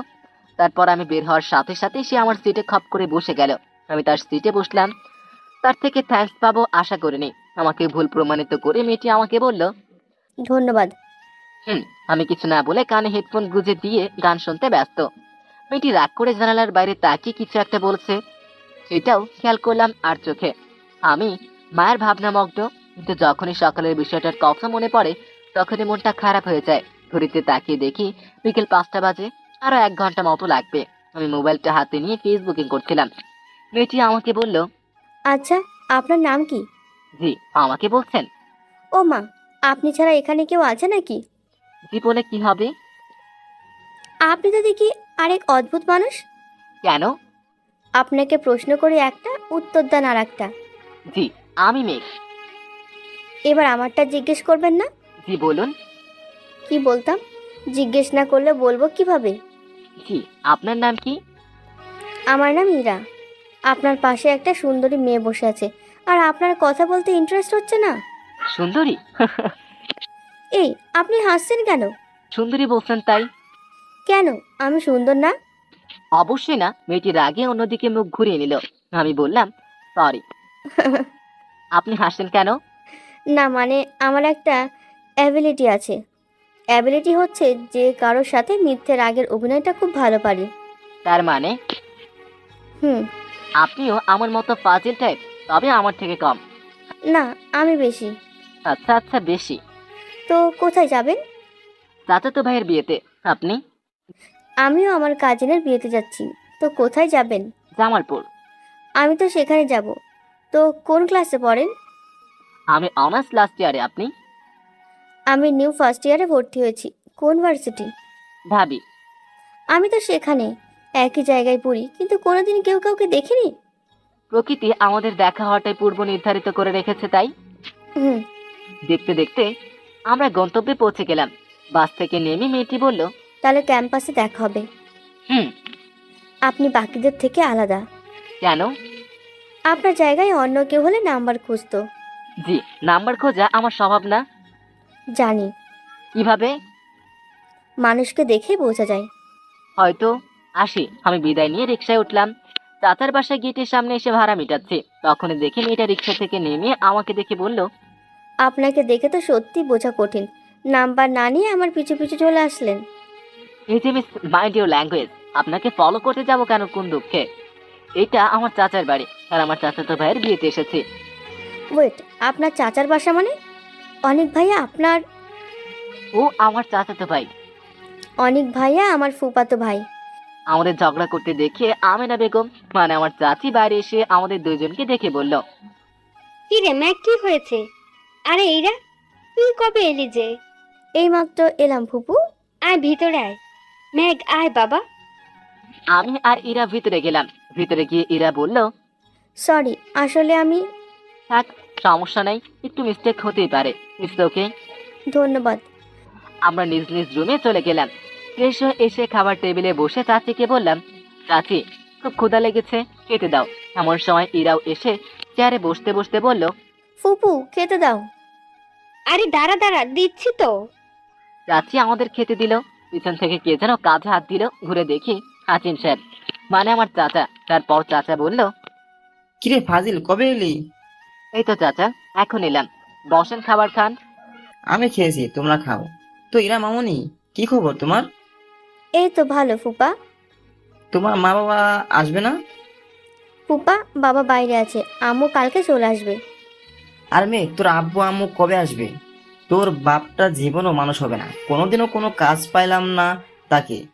তার একমাত্র বড় ভাইয়ের ছেলের বিয়ে বলে কথা, আর সে কিনা আসেনি এখনো। চাচা, আব্বু আম্মুরা কালকে আসবে, আর চিন্তা করতে হবে না, আমি আছি তো। তোকেই সব দায়িত্ব নিতে হবে, তবে কোনো ফাইজলামি করবি না। ইয়েস স্যার, আপনি যা বলবেন। আবার শুরু করলি, খেয়ে নে। আমি আর ইরা খেয়ে দিয়ে সাদে গেলাম। আমি মোবাইল নিয়ে ফেসবুকিং করছিলাম। এমন সময় কল আসলো, মেঘারই কল। আমি কল ধরে বললাম, কি হয়েছে, কি বলেন। আপনি কই গেলেন? আজকে ছাদে দেখতে পাইনি যে। আপনাকে বলতে যাব কেন? তোমাকে ভালোবাসি তাই বলবে। জানো না, ভালোবাসার মানুষের সাথে সব কিছু শেয়ার করতে হয়। ভালোবাসার মানুষ মানে? আপনি আজাইরা কথা না বলে ফোনটা রাখেন। এমনিতেই মন ভালো না। কেন, কি হয়েছে? প্লিজ ফোন রাখেন, বাই। আমি ফোনটা কেটে দিলাম। ইরা আমার পাশে বসেছিল, আমাকে এইভাবে মন খারাপ করে থাকতে দেখে বলল, কি হয়েছে আপনার? কই কিছু না। আপনার মুখে স্পষ্ট দেখা যাচ্ছে, বলেন কি হয়েছে। কিছু না, এমনিতেই। কফি খাবেন? আমি বানিয়ে নিয়ে আসি। এরা কফি বানাতে নিচে চলে গেল। আসলে কফি খাওয়ার ইচ্ছা নাই, ওকে নিচে পাঠিয়ে কিছু সময়ের জন্য একা থাকতে চাই। মাথায় বারবার সকালে বিষয়টা ঘুরপাক খাচ্ছে। না, রাফিকে দরকার। সাথে সাথে কল দিলাম। কল ধরে বলল, কিরে, কি হয়েছিল তোর? সকালে চলে আসলি, আর বিকালেও আসিস না আড্ডা দিতে। আরে আমি আমার চাচাতো ভাইয়ের বিয়েতে আসছি। হালা, আমাদের একা রেখে চলে গেলি? আরে বাল, কল সেজন্যই দিছে, কাল ভাইয়ার মেহেদি, তাই কালকে দুপুরের আগে সবাই নিয়ে চলে আসবি। আচ্ছা দোষ, অনেকদিন দাওয়াত খাই না, তোর উসলে একটা খাইতে পারবো। আচ্ছা, সকালে কি হয়েছিল? কিছু না। তুই না বললেও বুঝি দোষ। আমি আসি, তারপর সব দেখে নেব। আমি ফোনটা কেটে ফেসবুকে মায়া ম্যাডামের আইডিতে ঢুকলাম। ভালো লাগছিল না, তাই ফেসবুক থেকে বের হয়ে যাব এমন সময় ম্যাডাম মেসেজ দিল, কেমন আছো মেয়ে? আপনাকে বলতে বাধ্য নই। কি হয়েছে তোমার? জি কিছু না, আল্লাহ হাফেজ। ফেসবুক থেকে বের হয়ে অফলাইন চলে গেলাম। ইরা কফি নিয়ে এসে আমার দিকে এক কাপ এগিয়ে দিয়ে বলল, খেয়ে দেখেন, মন ভালো হয়ে যাবে। আমি এক চুমুক খেয়ে দেখলাম, সত্যি কফিটা অনেক ভালো। আমি ইরাকে বললাম, অনেক ভালো কফি বানাতে পারেন আপনি। যার বউ হয়ে যাবেন সে শুধু কফি খেতে চাইবে। আপনি তো দেখি হাসাতেও পারেন। এটা আমার রক্তে মিশে আছে, তাই তো সবাই ফাজিল উপাধি দিয়েছে। আচ্ছা, আপনাদের কলেজে যে নতুন ম্যাডামটা এসেছে, ওনার নাম কি? জানি না। কি বলেন? আমার জানা মতে প্রথম ক্লাস তো উনি আপনাদের ডিপার্টমেন্টেই নাই। তো আমি যাই ক্লাস করতে, ম্যাডামের নাম জানতে না। আমি আসি, নিচে চলে আসলাম। কেন যে বারবার ম্যাডামের কথাই মনে পড়ছে। না, উনি ওনার বিএফকে নিয়ে খুশিতে থাকুক, আমি ওনার লাইফে কেউ না। আমি আমার মতো থাকবো। নিচে এসে অনেক ভাইয়ের রুমে গেলাম। ভাইয়া বসে ফোন টিপছে। টিপছে বললে ভুল হবে, কথা বলছে হয়তো ভাবির সাথে। আমি ভাইয়াকে বললাম, ভাইয়া আসবো? আরে মেঘ, ছোট ভাই আমার, বসে পড়। ওয়েট, ছোট মানে? আমি জাস্ট 1 বছরের জুনিয়র, মাইন্ড ইট। ওই 1 বছর হোক বা একদিন হোক, ছোট তো ছোটই। ধ্যাত, তোমার সাথে আইজাইরা কথা বলে লাভ নাই। আমি চলে আসতে যাব এমন সময় ভাইয়ার হাত থেকে মোবাইলটা নিয়ে বললাম, ভাবি, ভাইয়া অথরা নামের একটা মেয়ের সাথে প্রেম করতো, পুরো ডাহা মিশা কথা। আমি এই বলে মোবাইল রেখে দিলাম দৌড়। যাক, এবার বুঝবে মজা কত ধানে কত চাল। সারা রাত চলবে ঝগড়া, আজকে অনেক ভাইয়া শেষ। আমি নিচে এসে কাজে মন দিলাম। কাজ বলতে ডেকোরেশনের কাজগুলো আমাকে দেখতে হচ্ছে। একমাত্র বড় ভাইয়ের বিয়ে বলে কথা, বাড়িটা জাঁকজমক ভাবে সাজাতে হবে, তো আমি ব্যস্ত হয়ে গেলাম। মোবাইল সেই পকেটে রাখছি, আর হাতে নেই নাই। তো রাত 12টার পর ফ্রি হলাম, ঘুম আসছে না, তাই গোসল করে ছাদে গেলাম একটু খোলা আকাশের নিচে বসতে। ছাদে গিয়ে বসে আছি, আকাশে চাঁদের আলো আছে, সাথে হাজারো তারার মেলা, মাঝখানে এক হেরে যাওয়া ব্যক্তি। হালকা বাতাস বইছে, মোবাইলটা হাতে নিলাম। মেঘার অনেকগুলো কল এসেছে, পরে অনলাইনে যাবো কি যাবো না বলেও গেলাম। ডাটা অন করতেই মেসেজ আসতে লাগলো। আমি মেসেঞ্জারে ঢুকলাম। প্রথমে দেখি মেঘার অনেকগুলো মেসেজ। আমি রিপ্লাই দিতে যাবো তার আগেই মেঘা কল দিল। কল দিয়ে বলল, কুত্তা বিলাই, তোর সাহস তো কম না। একে তো আমার উপর রাগ দেখাস, আবার আমাকে অ্যাভয়েড করিস। তোর হাত পা সব ভাঙবো আমি। কই ছিলি? না মানে আসলে কুত্তা তুই কোথায় বল আমাকে। না, আপনাকে বলতে যাব কেন? আমি বের করে নিব। তোকে যদি আমার সামনে পাইতাম তাহলে কাঁচা চিবিয়ে খাইতাম। তাইলে ভালো, আমিও আপনাকে দেখতে পাবো। না থাক, দেখা লাগবে না। কই ছিলি? একটু মন খারাপ ছিল তাই। আচ্ছা, আমাকে এভাবে শাসন করছেন কেন? আব্বে গাধা, তোরে না কইছিলাম ভালোবাসি? কথা কি কানে যায় না নাকি? আমি আপনাকে চিনি না, আর আপনিও আমাকে চিনেন না, তাহলে ভালোবাসতে যাবেন কোন দুঃখে? তোরে আমি চিনি না মানে? তোরে আমি হাড়ে হাড়ে চিনি। তুই কত বড় লেভেলের ফাজিল আমার জানা আছে, কিন্তু আমার সাথে ফজলামি করে ছাড় পাবি না। এবার মাথায় কেমন জানি সন্দেহ ঢুকলো। না, সে হতে পারে না, সে তো জাস্ট ফ্রেন্ড। না, এটা আমার ভুল ধারণা। কিন্তু নীলা এমনটা করবে কেন? না, নীলা না। তাহলে কি মুস্কান? নাকি আমাকে বোধ করতে হবে এই মেয়েটাকে। আমাকে চুপচাপ থাকতে দেখে অপর পাশ থেকে মেয়েটি বলল, কি সাহেব, কি ভাবছেন? কিছু না, আমার ভালো লাগছে না, পরে কথা বলবো। শুনো। জি বলেন। নিজের খেয়াল রাখবে, আর মেয়েদের দিকে বেশি তাকাবে না। বিয়ে বাড়িতে অনেক মেয়ে থাকবে, যদি তাকাও তবে তোমার হাড় গোড় সব ভেঙে দিব। ওয়েট ওয়েট, আমি বিয়েতে এসেছি এটা আপনি জানেন কেমনে? মেয়েটা ফোন কেটে দিল। আর যেতে যেতে আমাকে একটা শক দিয়ে গেল। আমি ফোনটা রেখে আবার মেসেঞ্জারে ঢুকলাম। ঢুকে দেখি মায়া ম্যাডামের মেসেজ। আমি আইডিতে ঢুকলাম। ম্যাডাম মেসেজ দিয়েছে, মেয়ে কালকে ইম্পর্টেন্ট ক্লাস আছে, চলে আসিও। মেসেজটা দেখে রাগের পরিমাণ আরো বেড়ে গেল। এমনিতেই আছে কষ্টে, তার উপর আরো কষ্ট। ভাল লাগে না এসব। আমি অফলাইনে হয়ে গেলাম, মোবাইলটা অফ করে ঘুমিয়ে পড়লাম। সকালে কারো ডাকে ঘুম ভাঙলো। আমি চোখ খুলে দেখি ইরা। ইরা হাতে চা নিয়ে দাঁড়িয়ে আছে। আমাকে উঠতে দেখে বলল, এইভাবে কেউ ঘুমায়? অনেকক্ষণ ধরে ডাকছিলাম, চা নেন আপনার, আর নিচে সবাই ওয়েট করছে। ইরা চায়ের কাপটা রেখে চলে গেল। আমি যাওয়ার আগে ডেকে বললাম, কিছু কি বলবেন? জি, বুঝতে পারলাম না। আপনার মুখে স্পষ্ট বুঝতে পেরেছি আমাকে কিছু একটা বলতে চান, কিন্তু বলতে পারছেন না। না, কিছু না। বলেন, আমি হেল্প করব। আসলে আমি না আপনার ফ্রেন্ড রাফির উপরে ক্রাশ খাইছি। আসলে ক্রাশ না, ওরে অনেক ভালোবাসি সেই প্রথম দিন থেকে। আপনারা তো বেস্ট ফ্রেন্ড। আসলে আমি আপনাকে অনেক আগে থেকে চিনতাম। সেটা আমি জানি। রাফিকে ফলো করেন এটাও আমি জানি। রাফি যে আপনি ফলো করেন এটাও জানে। আপনাকে যে রাফিও ভালোবাসে এইটাও আমি জানি। কি বলেন? রাফিও আমাকে? হ্যাঁ, এই জন্যই তো ওকে আসতে বলেছি। হ্যাঁ, সে আসতেছে। আপনি সুন্দর করে রেডি থাকুন, এসে আপনাকে না চেনার ভান করবে। আপনিও ঠিক তেমনটাই করবেন। পরে যা করার আমি করব। ধন্যবাদ। ধন্যবাদ বলে লাভ হবে না, খুব ক্ষুধা লেগেছে। নিজের হাতে কিছু বানিয়ে খাওয়ালে খুশি হব, সাথে কফিও। আচ্ছা। ইরা খুশি মনে চলে গেল। ও হ্যাঁ, রাফি আর ইরার কাহিনীটা আগে থেকেই চলছিল। দুজন দুজনের ভালোবাসে, কিন্তু ইরা মেয়ে বলে বলতে পারছিল না। হ্যাঁ, রাফি রিজেক্ট খাওয়ার ভয়ে, আর ইরাকে ঠিক আগে থেকেই আমি চিনতাম। জাস্ট ব্যাসে না চেনার ভান করেছে, আর সেও ঠিক একই কাজ করলো। যাই হোক, আমি ফ্রেশ হয়ে নিচে গেলাম খেতে। টেবিলে দেখি পছন্দের পরোটা আর আলুর দম বানানো আছে। আমি চাচিকে জিজ্ঞেস করলাম, চাচি এসব কে বানাইছে? এরা বানিয়েছে। আমি খেয়ে দেখলাম, মাশাআল্লাহ, এটা তো অনেক সুস্বাদু। ইরা আমার পাশে বসা ছিল, আমাকে জিজ্ঞেস করলো, কেমন হয়েছে ভাইয়া?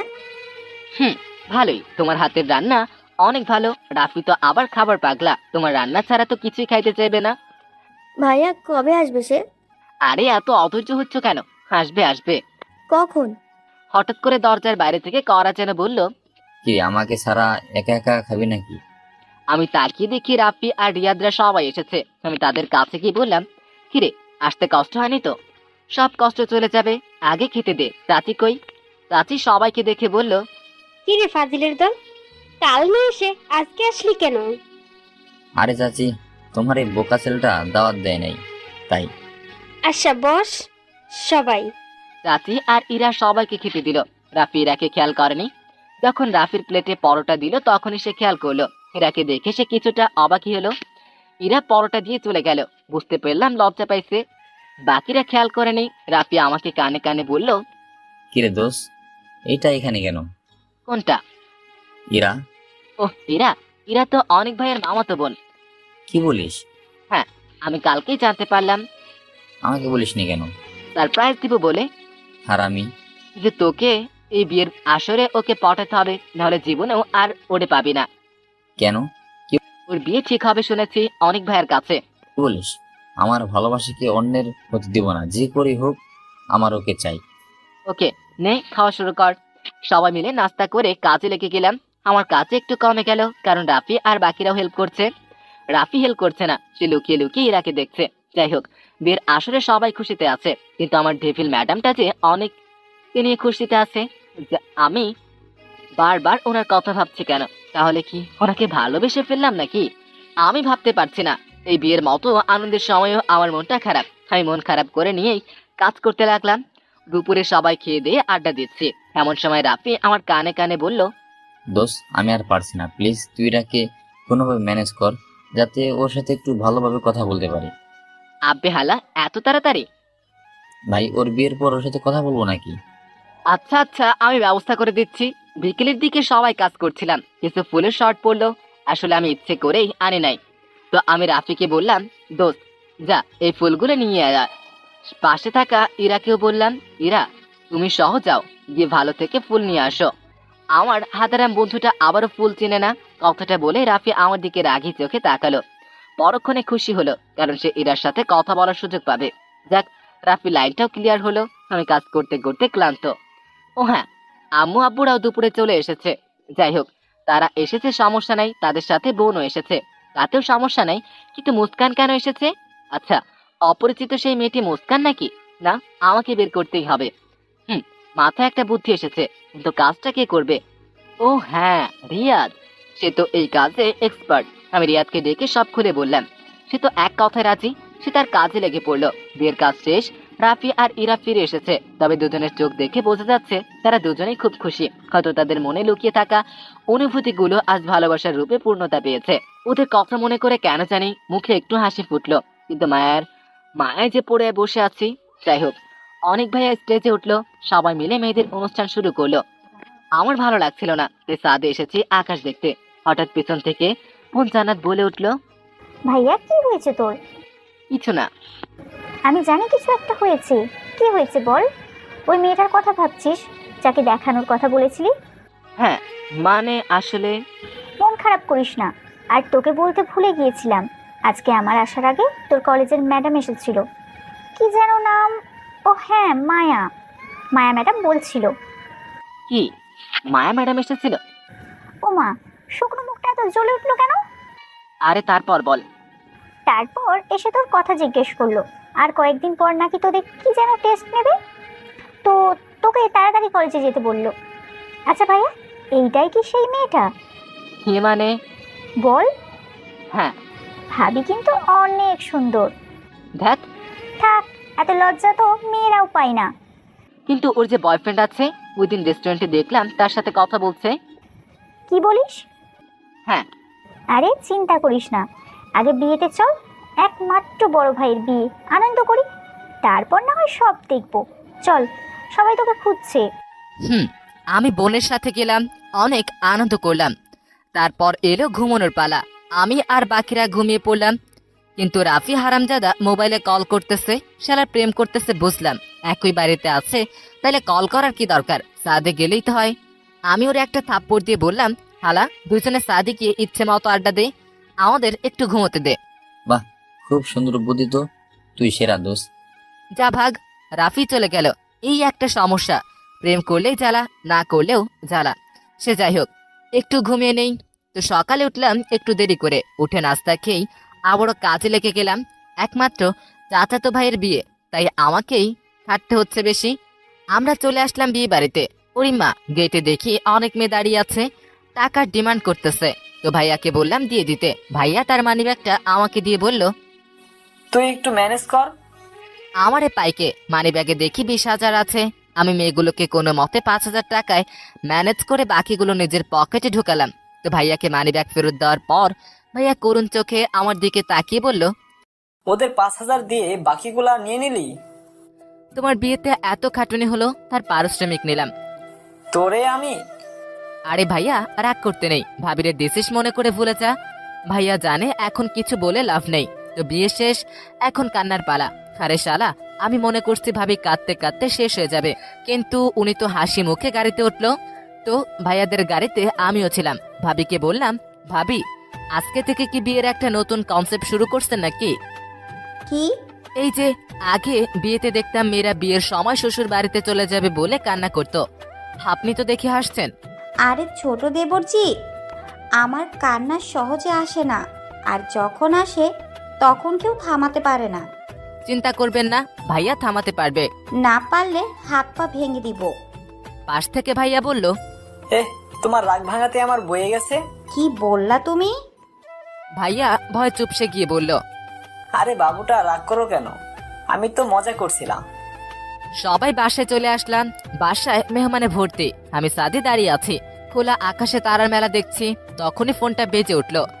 স্ক্রিনে তাকিয়ে দেখি অপরিচিত মেয়েটা, মানে ফেসবুক আইডির নাম মেঘা। কল ধরতেই মেঘা বলল, এত ব্যস্ত মানুষ, একটা কল দেওয়ার সময় পাও না নাকি? আপনি তুমি করে বলছেন কেন? ও মা, ভালোবাসি তাই। কি করছেন? আকাশ দেখছি। আমিও সেম, ছাদে বসে বসে আকাশ দেখছি। কিছু খাইছেন নাকি খালি পেটে বসে আছেন? খাইছি। আমি বলছি খাননি? আপনি জানেন কেমনে? আপনি কি পড়ি নাকি? বললাম না, ভালোবাসার মানুষের প্রতিটা মুহূর্তের খবর আমি রাখি। বুঝলাম। আচ্ছা, আমাকে যে ভালোবাসেন, আপনি কি জানেন আমি কাউকে ভালোবাসি কিনা? না, জানি না, জানার চেষ্টাও করব না। তোমাকে হারাতে চাই না, যে কোনো মূল্যে তোমাকে আমার চাই। আমি যদি বলি আমি কাউকে ভালোবাসি, তাহলে কি করবেন? জানি না কি করব, তবে আপনাকে ভালোবাসা বন্ধ করব না। এতটা ভালোবাসেন কেমনে? জানি না। সত্যি বলতে আমি অন্য কাউকে পছন্দ করি। কথাটা বলার পর ওপাশ থেকে কোনো আওয়াজই আসলো না। ফোনটা কেটে দিল। জানি না মেঘা কি ভাবছে বা করছে, তবে সত্যিটা বলা খুব জরুরি। আমি মায়ার প্রতি দুর্বল, মায়াকে ভালোবাসতে শুরু করেছি। মেঘা আমাকে সত্যি ভালোবাসে কিনা আমি জানি না, তবে তাকে আঘাত করা আমার পক্ষে সম্ভব না, তাই সত্যিটা বলেই দিলাম। আমি ফোনটা পকেটে রেখে আবারও আকাশ দেখায় মনোযোগ দিলাম। কিছুক্ষণ পরে ফোনটা আবারও বেজে উঠল। স্ক্রিনে তাকিয়ে দেখি মেঘা। তড়িঘড়ি করে ফোনটা ধরলাম। ফোন ধরতেই মেঘা বলল, সরি, ব্যালেন্স শেষ হয়ে গেছিল। কি যেন বলছিলে? ও হ্যাঁ, কাকে ভালোবাসেন? কথার ধরন দেখে মনে হলো সে কান্না করছে। আমি তাকে জবাব দিলাম, আছে কেউ একজন। বলা যাবে না। যাবে। তাহলে বলেন। মায়া। কোন মায়া? আপনার কলেজের ম্যাডাম? হ্যাঁ। কিন্তু ও তো আপনার সিনিয়র। সমস্যা নেই। সে কি জানে কি আপনি তাকে ভালোবাসেন? না। তাহলে? তাহলে কিছু না। যদি তার কোনো বয়ফ্রেন্ড থাকে তখন কি করবেন? সিম আপনার মতো তাকে ভালোবাসা বন্ধ করব না। এবার ওপাশ থেকে জোরে কান্না করার শব্দ শোনা গেল। আমি মেঘাকে কিছু বলতে যাব, তার আগেই মেঘা কান্না করতে বলল, আচ্ছা, আমরা কি ভালো বন্ধু হয়ে এভাবে সারা জীবন থাকবো? আপনার সমস্যা না হলে থাকতে পারি। আমার সাথে কি আগের মতো কথা বলবেন না? বলবো। সত্যি বলবেন? হ্যাঁ বলবো। আচ্ছা শোনেন, আমু ডাকছে, পরে কথা হবে। মেঘা কলটা কেটে দিল। আমি জানি সে মিথ্যা বলেছে, সে কান্না করছে। আমাকে তার কান্নার আওয়াজ শোনাতে চায় না। ওর কষ্টটা আমি বুঝতে পারি, কারণ আমি জানি ভালোবাসার মানুষটি যদি অন্য আরেকজনের ভালোবাসার মানুষ থাকে, তাহলে সেই কষ্টটা কত ভয়ানক। এসবই ভাবছি। তখনই রাফিউ এসে বলল, মামা, মায়া ম্যাডামের সাথে যে ছেলেটি ছিল, মানে রেস্টুরেন্টে ছিল, ওটা তার কাজিন। সত্যি বলছিস দোস্ত? হ্যাঁ সত্যি। কিন্তু তুই জানলে কিভাবে? আরে বন্ধু হয়ে বন্ধুর এটুকু খবর রাখবো না?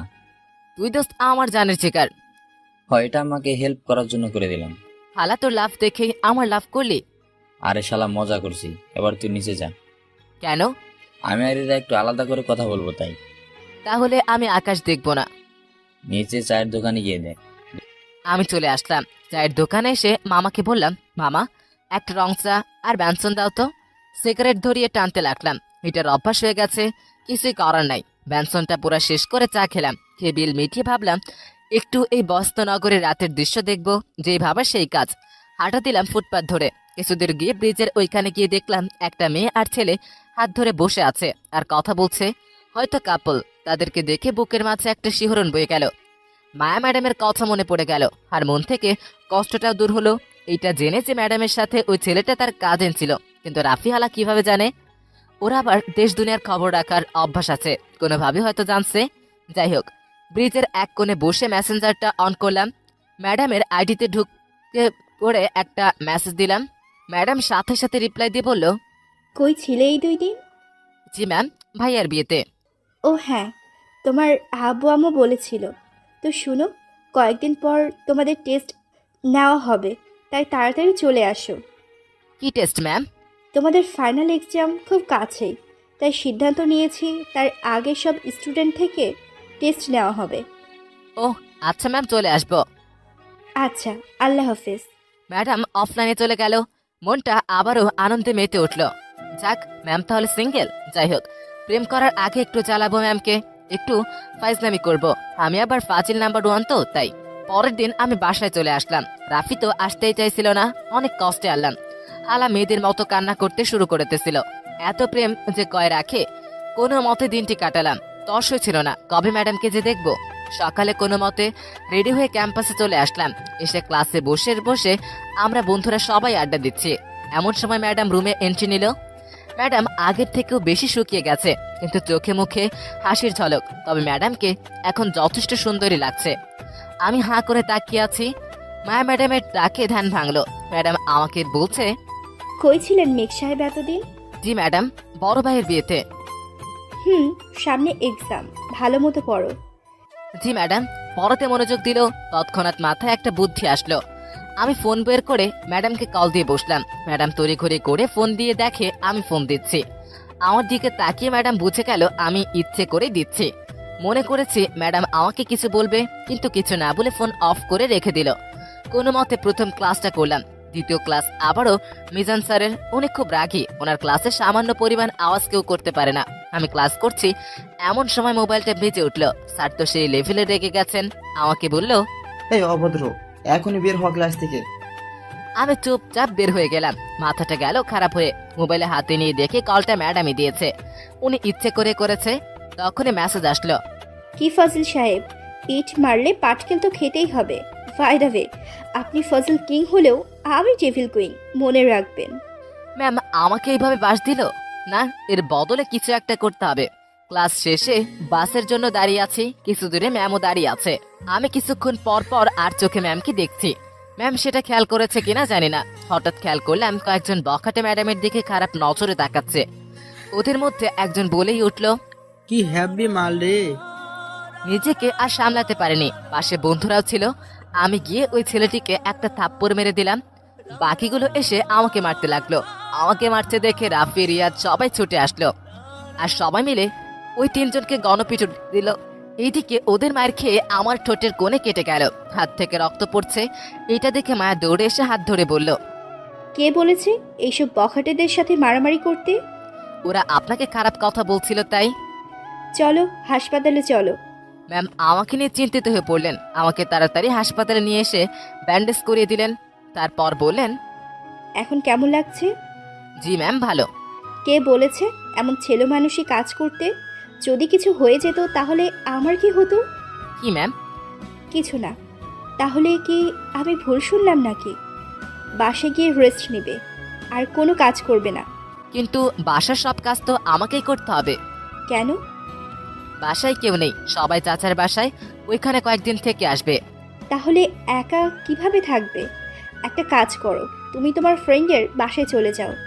কিন্তু ম্যাম, ফ্রেন্ডের বাসায় তো আর এতদিন থাকতে পারবো না। আচ্ছা, চিন্তা করবে না, চিন্তা করবে না। আমি রাফিকে বলবো তোমার সাথে থাকতে, আর সে তোমার যত্ন নিবে।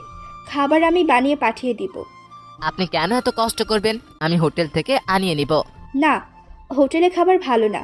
তুমি বাসায় যাও রাফিকে নিয়ে, আমি রাতে খাবার পাঠিয়ে দিব। জি আচ্ছা। আমি রাফিকে নিয়ে বাসায় চলে আসলাম। বাসায় এসে রাফি আমাকে বেডে শুয়ে দিয়ে বলল, দোস্ত আজকে কিন্তু তুই ম্যাডামের চোখে হিরো হয়ে গেলি। আব্বে হালা, হিরো হওয়ার চক্করে আমার হাতের 12টা বাজে গেল। ওসব কিছু না, প্রেম করতে গেলে একটু রক্তারক্তি করতে হয়। আইসে আমার। তাহলে তুই দে একটু, আমি ইরাকে বলি তুই রক্ত দে। না থাক, তুই রেস্ট নে, আমি সিগারেট নিয়ে আসি। হালা, তোর তো লাইন ক্লিয়ার, তাহলে সিগারেট খাবি কেন? আরে ইয়ার, তুই তো জানিস সিগারেট আমাদের অনেক পুরনো বন্ধু। রাফি সিগারেট আনতে চলে গেল। রাফি সিগারেট নিয়ে রুমে আসতেই ফোনে কল আসলো। সে সিগারেটের প্যাকেট আমাকে দিয়ে চলে গেল। আমি একটা সিগারেট ধরিয়ে আপন মনে টানছি। রাফি ফোনে কথা বলা শেষ করে এসে আমাকে বলল, হারামি, তুই এটাকে কি বললি? কই কিছুই বলিনি, শুধু এটাই বলছি যে তুই সিগারেট খাওয়ার অ্যাডিক্টেড। হালা, তোর জন্য আমার সিগারেট খাওয়া আজীবন বন্ধ হলো। আমি সিগারেট ছাড়া থাকবো কেমনে? থাকতে তো হবেই, ভাবির ওয়াদা যে তোকে রাখতেই হবে। দাঁড়া, আমিও দেখাবো মজা। কিচ্ছুই করতে পারবি না, সিগারেট মুখে আছে। এমন সময় মায়া ম্যাম কল দিল। কল রিসিভ করতে ম্যাম বলল, মেঘ, এখন কেমন লাগছে? জি ম্যাম, আগের থেকে একটু বেটার। নিজের যত্ন নিও। আর আমার আব্বু তোমার বাসায় খাবার নিয়ে যাবে। ম্যাম, আঙ্কেলকে কেন কষ্ট দিচ্ছেন? আরে এসব কিছু না, তোমার জন্যই তো করছে। তুমি নিজের যত্ন নাও। জি ম্যাম। ফোন কেটে দিল। ফোন কাটার সাথে সাথেই আবারও মেঘার ফোন আসলো। কল রিসিভ করতে মেঘার সারি শুরু। মায়া বলতে লাগলো, সমস্যা কি? এত নায়ক সাজার কি দরকার ছিল? হ্যাঁ, পাশে বন্ধুরা তো ছিল, ওদেরকে আগে নিয়ে যেতে। নিজের বড় হিরো মনে করো নিজেরে, তাই না? যদি কিছু হয়ে যেত তখন এত কেয়ারলেস কেন? সরি, আসলে সরি। পরের বার থেকে হিরো সাজার চেষ্টা করবেন না। আর ছেলেগুলো এখন হাসপাতালে, আমার লোকেরা ওদের আচ্ছা মতো ধোলাই দিচ্ছে। আরে ওদেরকে মারার কি দরকার ছিল? আমি আর ফ্রেন্ডরা মিলে তো ওনাকে পাঠাইছি। আপনার গায়ে হাত দিছে কেন? তাই বলে মেরে হাসপাতালে পাঠাবেন? হ্যাঁ, পাঠাবো। তোমাকে যে একটা টোকা দিবে আমি তাকে ছাড়বো না। কেন? ভালো এমনি। আচ্ছা, নিজের যত্ন নিও আর সময় মতো ওষুধ খেয়ে নিও। আর ম্যাডাম তো খাবার পাঠাবে, যদি খারাপ হয় আমাকে বলো, আমি না হয় রান্না করে পাঠাবো। ম্যাডাম খাবার পাঠাবে এটা কিভাবে জানেন আপনি? আপনাকে না বলছি, আপনার প্রতিটা মুহূর্তের খবর আমি রাখি। রাখি। আল্লাহ হাফিজ। নিজের খেয়াল রাখবেন। আর আমি হয়তো বেশি দিন দেশে থাকবো না। কেন কেন? চলে যাব স্পেনে আব্বুর কাছে। কেন? যেই কাজে এসেছিলাম সেটা শেষ, আমার স্টাডি কমপ্লিট, তাই। আর যার জন্য থাকা সে তো অন্য কাউকে ভালোবাসে, তাই। শুনেন, মেঘা কল কেটে দিল। আমি স্পষ্ট জানি সে কাঁদছে। মেয়েটা এতটা ভালোবাসে আমায়, কিন্তু আমি তো মায়া ম্যামকে ভালোবাসি না। আমি কিছুই বুঝতে পারতেছি না। আমি মেঘাকে কল দেওয়ার চেষ্টা করছি, কিন্তু কল ঢুকতেছে না। মেসেঞ্জারে গিয়ে দেখি মেঘা ব্লক দিছে। আচ্ছা, ওরে তো চিনি না, তাহলে এমন লাগছে কেন? কেন এত শটফট করছি? আমি তো ম্যামকে ভালোবাসি না। আমি কেন মেঘার কথা ভাববো? আমি এসব ভাবছি কেন? রাতের দিকে শুয়ে শুয়ে টিভি দেখছি, তখনই রাফি এসে বলল, ম্যাম খাবার পাঠাইছে। কি এনেছে? একজন বৃদ্ধ লোক। কোথায় উনি? চলে গেছে। আরে বসতে বলিসনি কেন? বলছি, উনি তাড়াতাড়ি দিয়ে চলে গেল। আচ্ছা, ম্যাম কল দিয়েছে। কল দিয়ে বলল, মেয়ে, খাবার পেয়েছো? জি। খেয়ে নিও, আর খেয়ে ওষুধ খেয়ে নিও। জি ম্যাম। ম্যাম কল কেটে দিল। ম্যামের এত কেয়ার দেখে মনে হলো ম্যামের মনেও আমার জন্য ফিলিংস আছে। ম্যামকে প্রপোজ করে দিব, কিন্তু এখন না। সঠিক সময় আসলে। পুরো 1 সপ্তাহ পর আমি সুস্থ হলাম। পরীক্ষাও কাছে আসলো। পড়ালেখায় মনোযোগ দিলাম। কালকে পরীক্ষা, রাতে পড়ছি।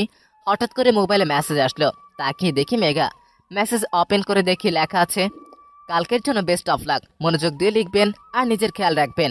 আমি কি মনে করে যেন কল দিয়ে বসলাম। সেও হয়তো আমার কলের অপেক্ষায় ছিল। কল দেওয়ার সাথে সাথেই কল ধরলো। আমি চুপ করে আছি দেখে সে বলল, কিছু বলবে? না। আচ্ছা, রাখি তাহলে। শুনেন। বলো। কেমন আছেন? যেমন থাকার কথা। কবে যাবেন? সামনের মাসের 12 তারিখ বিকাল 5টার ফ্লাইট। আমি রাখি। আল্লাহ হাফেজ। মেঘা ফোনটা কেটে দিল। আমি জানি সে কান্না করছে, কিন্তু কিভাবে আমি ওকে না দেখেই জানতে পারছি না। আমার পড়ায় মনোযোগ দেওয়া দরকার। ভাবছি ফাইনাল পরীক্ষার পরপরই ম্যামকে প্রপোজ করব। পরের দিন ভালো মতো পরীক্ষা দিলাম। পরীক্ষা ভালোই হয়েছে। আসার সময় নীলা আমাকে ডেকে বলল, মেঘ, একটু কথা ছিল। হ্যাঁ বল। কালকে একটু দেখা করিস। আচ্ছা। আমি বাসায় আসলাম, এসে ভাবতে লাগলাম নীলা এত জরুরি ভাবে দেখা করতে বলল কেন। আমি চিন্তায় আছি কিভাবে ম্যামকে প্রপোজ করব। তখনই বোন জান্নাত এসে আমাকে বলল, ভাইয়া কি ভাবছিস? আরে কিছু না। বল। আরে ভাবছি কিভাবে ম্যামকে প্রপোজ করব। সত্যি? হ্যাঁ। তো কখন করবি? পরীক্ষার পর। না ভাইয়া, আগে করবি। কেন? করতে বলছি, করবি। আচ্ছা, কিন্তু কিভাবে? বোন আমাকে সব বুঝিয়ে বলল। সব শুনে একটু সাহস পেলাম। রাফিকে সব বললাম, সে তো শুনে মহা খুশি। রাতে হঠাৎ করে ঘুম ভেঙে গেল। একটা দুঃস্বপ্ন দেখলাম, আমি একটা মেয়ের সাথে হাত ধরে হাঁটছি। হঠাৎ করে মেয়েটি আমাকে বাঁচাতে গিয়ে নিজে গাড়ির নিচে চাপা পড়লো। মেয়েটির নাম ধরে চিৎকার দিলাম। সে নামটি ছিল মেঘা। গলাটা শুকিয়ে যাচ্ছে। আমি নিচে গিয়ে পানি খেয়ে আসলাম। আচ্ছা, আমি এই স্বপ্নটা কেন দেখলাম, আর কেনই বা মেঘাকে নিয়ে ভাবছি? না, আমি তো মায়ের মায়ায় যে পড়েছি। আমি তো আমার ডেভিল ম্যামের প্রেমে পড়েছি। তাহলে মেঘার কথা ভাবছি কেন? যে মেয়েটাকে কোনোদিন দেখিনি, জানি না সে কে, তাহলে তার কথা ভাবছি কেন? পরের দিন ক্যাম্পাসের বড় গাছটির নিচে দাঁড়িয়ে আছে নীলার জন্য। আজ সে শাড়ি পরে এসেছে। ওরে শাড়ি পরতে দেখে কিছুটা অবাকই হলাম। আমার কাছে এসে নীলা তার পিছন থেকে একজোড়া গোলাপ আমার দিকে এগিয়ে দিয়ে বলল, মেঘ, তোকে সেই প্রথম দেখাই ভালোবেসে ফেলেছি। তোর প্রেমে সেই প্রথম দিন থেকেই হাবুডুবু খাচ্ছি। নিজেকে আর ঠিক রাখতে পারছি না, তাই আজকে অনেক সাহস নিয়ে প্রপোজ করছি তোমায়। আমাকে কি একটু ভালোবাসবে? আমি থ হয়ে গেলাম। নিজেকে সামনে নিয়ে বললাম, শোন নীলা, আমি তোকে সবসময় এখনো ভালো বন্ধুই ভেবেছি, আর কিছু না। আমি অন্য কাউকে ভালোবাসি। নীলার চোখে পানি। আমি কিছু বলতে যাব তার আগে সে আমাকে জড়িয়ে ধরল, যার জন্য আমি প্রস্তুত ছিলাম না। আমাকে জড়িয়ে ধরে সে বলতে লাগলো, প্লিজ মেঘ, আমি তোমাকে ছাড়া বাঁচবো না, প্লিজ। সামনে তাকিয়ে দেখি মায়া ম্যাডাম আমাকে দেখে চলে যাচ্ছে। যাওয়ার আগে চোখের কোণে অশ্রু লক্ষ্য করলাম। আমি নীলাকে ছাড়িয়ে ম্যাডামের কাছে গিয়ে ম্যামকে বললাম, ম্যাম প্লিজ একবার শোনেন, প্লিজ। ম্যাম পিছনে ফিরে আমাকে থাপ্পড়ে মেরে বলল, তোর মতো লুইচ্ছা আমি দেখিনি। আমাকে আর ফলো করবি না, আর হ্যাঁ, আমার চোখের সামনেও যেন না দেখি। ম্যাম কাঁদতে কাঁদতে চলে গেল। আমি দাঁড়িয়ে আছি, চোখ দিয়ে অশ্রু গড়িয়ে পড়ছে। ম্যাম চলে গেছে। আমি আর দেরি না করে বাসায় চলে আসলাম। রুমে গিয়ে দরজা বন্ধ করে শুয়ে আছে। মনটা খারাপ। ম্যাম আমার কাছ থেকে সত্যিটা জানতেই চাইনি একবারও। কেন শুধু শুধু আমাকে ভুল বুঝলো? বোন এসে দরজা ধাক্কাচ্ছে। আমি উঠে দরজা খুলে দিতেই বোন আমাকে বলল, ভাইয়া, ভাবি কি বলেছে বল। আমি চুপ করে আছি। বোন আবারও জিজ্ঞেস করলো, ভাইয়া বল। আমি নিজেকে আর ধরে রাখতে না পেরে বোনকে জড়িয়ে ধরে কান্না করে দিলাম, আর তাকে সবকিছু খুলে বললাম। বোন সব শুনে আমাকে বলল, আরে পাগল, এইটার জন্য কান্না করতে হয় নাকি? ম্যাম তোকে ভালোবাসে, তাই সে নীলার সাথে তোকে দেখে রাগ করেছে। কালকে ক্যাম্পাসে গিয়ে ভাবিকে প্রপোজ করে দিস, দেখবি সব ঠিক হয়ে যাবে। সত্যি? হ্যাঁ, আর মেয়েদের মতো কান্না করা বন্ধ কর। কান্না করলে তোরে মেয়ের মতো লাগে। কাঠি তোর আজকে আমি আম্মুকে বলে দিব মারলে। আচ্ছা যা, মারবো না। ওকে, এইবার যা তুই। বোন রুম থেকে চলে গেল। আমি ম্যামের আইডিতে ঢুকলাম, কিন্তু ম্যাম ব্লক করে দিয়েছে আমাকে। আমি ফোনে ট্রাই করলাম। কয়েকবার রিং হওয়ার পর ম্যাম ফোন ধরলে বলল, ওই কুত্তা, কি সমস্যা তোর? Ma'am I am sorry. তোরে না আমার সামনে আসতে মানা করছি, আর কোনো দিন আমাকে ফোন দিবি না। ম্যাম ফোনটা কেটে দিল। ফোনটা খারাপ। পরের দিন ক্যাম্পাসে গিয়ে ম্যামকে খুঁজতেছি, কিন্তু পাচ্ছি না। রাফিকে জিজ্ঞেস করলাম, দোস্ত মায়া ম্যাম কই রে? ম্যাম চলে গেছে, উনি চাকরি ছেড়ে দিছে। কি বলিস এসব? হ্যাঁ সত্যি। দোস্ত আমি মায়া ম্যামকে অনেক ভালোবাসি। কি হয়েছে আমাকে বল। আমি রাফিকে সব বললাম। রাফি সব শুনে বলল, দোস্ত সময় এসে গেছে। কিসের? প্রপোজ করার। কারে? আব্বে হালা ম্যাম রে করবি। কিন্তু কিভাবে? আরে আমি তো আছি, সব অ্যারেঞ্জ করব। তুই শুধু রাত 12টায় কল দিলে নির্দিষ্ট জায়গায় চলে আসিস। ওকে মামা। আমি নিশ্চিন্তে বাসে চলে আসলাম। রাফি যখন বলছে তাহলে সব সম্ভব। আমি অপেক্ষায় আছি। রাফি 11:30 কল দিয়ে একটা জায়গায় যেতে বলল। আমি 20 মিনিটে পৌঁছে গেলাম। গিয়ে দেখি রাফি সহ রিয়াজরা সবাই আছে, আর তাদের হাতে কি সব কাগজ। আমাকে দেখে রাফি বলল, ম্যামকে কল দিয়ে নিচে আসতে বল। কিন্তু ম্যাম এইখানে আসবে কেন? আরে হালা ম্যাম সামনের বাসায় থাকে। ওয়েট মামা, আমি কল দিতেছি, কিন্তু আমার বুক কাঁপতেছে। কেন? প্রথমবার কাউরে প্রপোজ করব তাই। কেন, ভবিষ্যতে আর কয়েকটা করবি নাকি? না ভাই, একটা, এইটারে করতে পারলেই হলো। তাইলে হালা কল দে। কিন্তু তোদের হাতে এসব কি? আরে বাল, বেশি কথা না বলে ম্যামকে নিচে আসতে বল। আমি মায়া ম্যামকে কল দিলাম, কয়েকবার দিলাম, কিন্তু ম্যাম কল ধরলো না। আমি আবারও দিলাম। ম্যাম কল ধরে বিরক্তিকর স্বরে বলল, তোর মতো ব্যহার নির্লজ্জ ছোট লোক আমি আর দুইটা দেখিনি। সরি ম্যাম, আসলে। আরে তোরে এত অপমান করার পরও কি হয় না? ম্যাম একটু নিচে আসবেন? কেন? আসেন। আমি কি তোর চাকর নাকি? Ma'am please. ম্যাম আর কিছু না বলে ফোন কেটে দিল। রাফি আমাকে হতাশ হতে দেখে বলল, কিরে, কি বলেছে? অপমান করছে। আরে ভালোবাসার এতটুকু নির্লজ্জ হওয়া যায়? তুই আবার কল দে।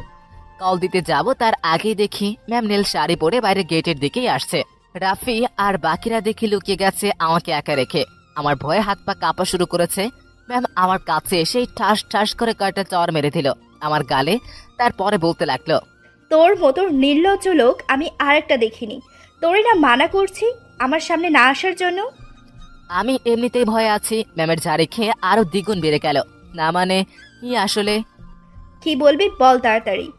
না মানে আসলে হঠাৎ করে দেখি রাফি আর বাকিরা হাতে একটা কাগজ আর একটা গোলাপ ফুল নিয়ে ম্যামের কাছে এসে ধরলো। খেয়াল করে দেখলাম সবার হাতের কাগজটা বড় আকৃতির আর ওইখানে বড় করে লেখা আছে সরি, কিন্তু রাফির হাতে লেখা আছে অন্য কিছু। রাফির হাতে কাগজে লেখা আছে আমি তোমাকে ভালোবাসি। ম্যাম লেখাটা দেখে আমাকে থাপ্পড় মেরে বলল, ছি, তোর মতো লুচ্চা এসব ছাড়া আর কি করতে পারে? কয়টা লাগে তোর? মেয়েবাজি করার জায়গা পাস না? এইবার নিজেকে কন্ট্রোল করতে না পেরে ম্যামকে থাপ্পড় মেরে দিলাম আর বললাম, চুপ, একদম চুপ। কি মনে করেছিস নিজেকে তুই? তোকে সে প্রথম দিন থেকে ভালোবাসে। ম্যাম হচ্ছিস তো কি হয়েছে, ভালোবাসি ব্যাস। আর হ্যাঁ আমি ফাজিল, আমি খারাপ, কিন্তু এতটা খারাপ না যে যাকে ভালোবাসে তাকে ছাড়া অন্য মেয়েকে ভালোবাসবো। আমি শুধু তোরই ভালোবাসি আর তোকেই ভালোবেসে যাব, বয়সে বড় হ বা যাই হ। আর হ্যাঁ আমি আজ পর্যন্ত কোনো মেয়েকে নিয়ে চিন্তা করিনি যতটা তোরে নিয়ে করেছে। রাতের ঘুম হারাম করেছি, তার বদলে এই প্রতিদান পেলাম। লুচ্চা, ভালোবাসি বলে নিজের নির্লজ্জ করেছি। তোরে হাজার অপমান সহ্য করেছি, কিন্তু আর না। আমার ক্যারেক্টার কিরকম আমার বন্ধুরা সবাই জানে। আসি। আর হ্যাঁ আজকের পর থেকে এই মুখ আর দেখাবো না। মুখতে দূরে থাক। ছায়াও আপনার পাশে থাকবে না। আর সরি থাপ্পড় মারার জন্য। আসি। রাফি আমার হাত ধরে বলল, দোষ না ভাই আর না, আমি খারাপ, আমি ফাজিল, আমি নির্লজ্জ, কিন্তু আমি মেয়েবাজি করি না। চল প্লিজ ম্যামকে বল। না আর বলবো না, সব অনুভূতি মরে গেছে। আমি মেয়েবাজি করি। এতদিনে আমাকে এইটুকু চিনেছে। যে মেয়ে আমাকে চিনতে পারে না, বুঝতে পারে না, তাকে ভালোবাসা আমার পক্ষে সম্ভব না। আমি আসি। আমি বাসায় চলে আসলাম। এত রাতে বাসায় ফিরতে দেখে মা কিছু না বললেও বোন আমার রুমে এসে বলল, কি রে ভাইয়া, কি হয়েছে? আর তোর মুখে আঙুলের দাগ কোথায় থেকে আসলো? আরে কিছু না, এমনিতেই। না, কিছু একটা হয়েছে, বল আমাকে। না বোন, কিছুই হয়নি। ভাইয়া আমার কসম দিলাম, বল কি হয়েছে। আমি বোনকে সব বললাম। বোন সব শুনে রেগে গিয়ে বলল, এত বড় সাহস ওর, তোকে থাপ্পড় দিয়েছে, ওকে আমি ছাড়বো না। বোন শান্ত হ। আর সব সমস্যা আমার জন্যই হচ্ছে, তাই আমার দূরে চলে যাওয়াই ভালো। কিন্তু ভাইয়া সামনে তোর এক্সাম। সমস্যা নাই, আমি এই শহর ছেড়ে চলে যাব। পরীক্ষা না হয় ওইখান থেকেই দিব। কিন্তু যাবি কোথায়? বড় খালার বাসায়। আচ্ছা যা, মন খারাপ করিস না। দেখবি একদিন ওই মেয়েটা তোর ভালোবাসা বুঝবে, আর সেদিন সে খুব কাঁদবে। না বোন এমন বলিস না। মায়া যেন সুখে থাকে এই দোয়া কর। কোনো রকমে রাতটা পার করে পরের দিন সকালে মাকে বলে বড় খালার বাসায় চলে আসলাম। খালা আমাকে দেখে অবাক। হঠাৎ করে দেখে আমাকে জিজ্ঞেস করলেন, কি রে ম্যাগ, তোরে তো ফোন করেও পাই না, আজ সেই তুই বাসায় হাজির? কেন খালা, তোমার বাসায় কি আসা যাবে না নাকি? কি বলছিস তুই? আয় ভিতরে আয়। থাকবি নাকি চলে যাবি? না খালা, এবার অনেক দিন থাকবো। আচ্ছা যা, উপরে তন্নি আছে, ওরে বল রুমে দেখাইয়া দিবে।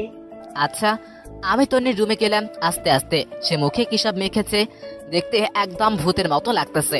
আমি আস্তে আস্তে পিছন দিক থেকে দিয়ে এক চিৎকার দিলাম। তন্নি লাফিয়ে উঠে এদিক ওদিক দৌড়াতে লাগলো। আমাকে দেখে সে দৌড়ে এসে জড়িয়ে ধরে বলল, মেঘ ভাইয়া, কবে এসেছিস তুই? এই মাত্র আসলাম। আচ্ছা বস। তো কি মনে করে আসলি? বলবো, আগে আমাকে আমার রুম দেখা, ফ্রেশ হই, তারপর। খুব ক্ষুধাও লাগছে। আচ্ছা চল, আমি রুম দেখিয়ে দিচ্ছি। তন্নি আমাকে রুমে নিয়ে গেল। বলে তন্নি আর তানিম দুই ভাই বোন, মানে আমার খালাতো ভাই। তানিম ভাইয়া বড়, উনি লন্ডনে থাকেন, এখন নাকি স্পেনে শিফট হয়েছেন। তন্নি ছোট, জান্নাতের সমবয়সী, একই ক্লাসে পড়ে। মেয়েটা আমাকে পেলে নিজের ভাইয়ের কথা ভুলেই যায়। এই নিয়ে তানিম ভাইয়ের অনেক আক্ষেপ। তন্নি আমাকে তার বড় ভাই মনে করে, খুব দুষ্টু কিন্তু খুব ভালো। আমি ফ্রেশ হয়ে নিচে গেলাম খেতে। টেবিলে দেখি তন্নি খাবার নিয়ে বসে আছে। আমাকে দেখে বলল, ভাইয়া তাড়াতাড়ি খেতে আয়। খালা বলল, কি রে, এত তাড়াহুড়া কিসের করছিস? আম্মু, আমার ভাইয়ার কাছ থেকে অনেক কিছু জানার আছে তাই। তুই পারিসও বটে, মেঘ খেয়ে নে। আমি আর তন্নি খাবার খেয়ে সাদে গেলাম। তন্নি জানে আমার সাদে যাওয়া মানে মন খারাপ হওয়া। দিনের বেলায় সাদে যাই তখন যখন আমার মন ভালো থাকে না। তন্নি এইটাও জানে আমি সাদে উঠলে কফি খাই, তাই সে কফি বানিয়ে আনলো।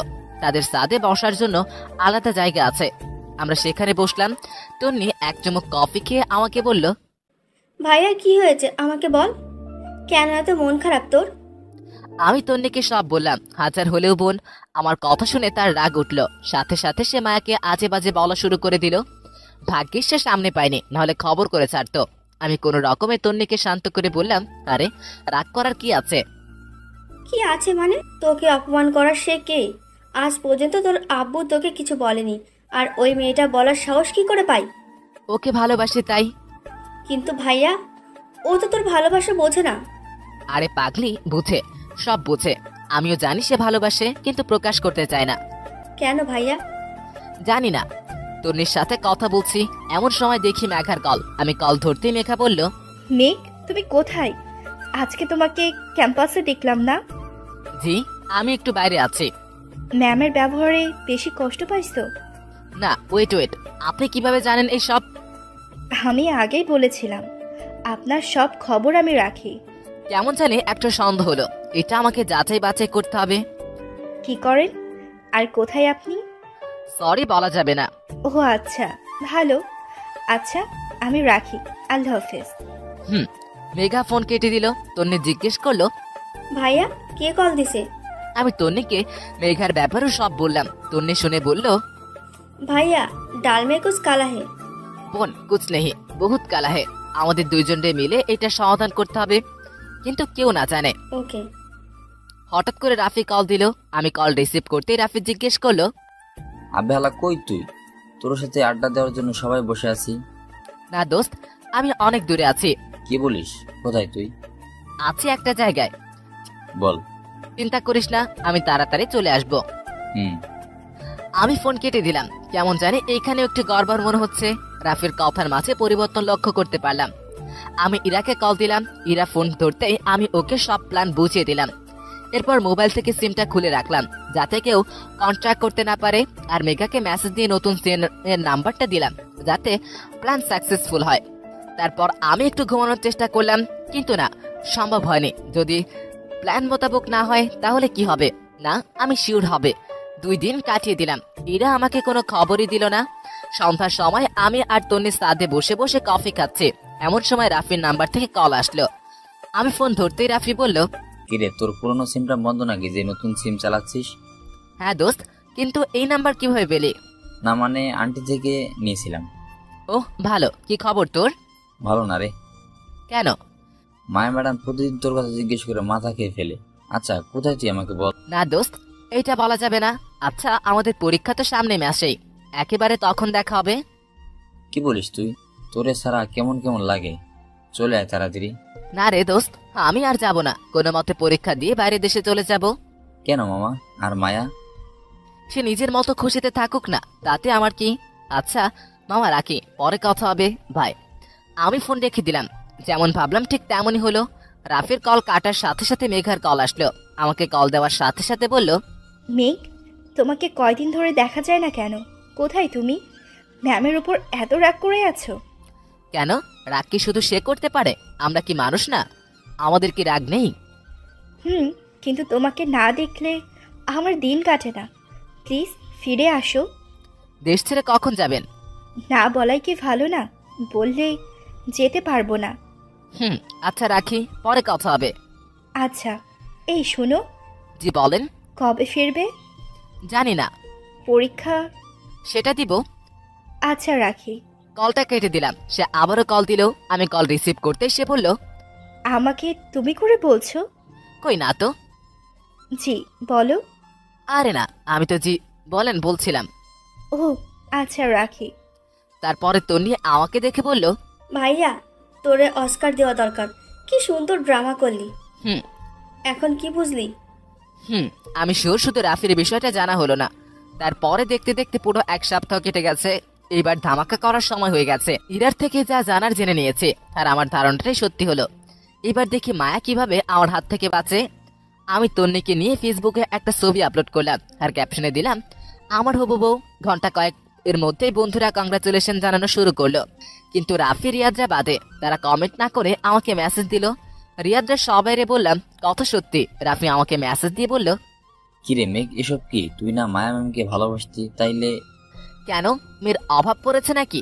আর মায়া মায়া করিস না, ওনাকে আমি হেড করি। কি বলছিস তুই এসব? হ্যাঁ মেঘ, তুই কিন্তু ম্যামকে সত্যি সত্যি ভালোবেসেছিলি। এখন কোথায় সেই ভালোবাসা? নাই, সব শেষ হয়ে গেছে। এখন আমি শুধু আমার হবু বউকে নিয়ে থাকবো।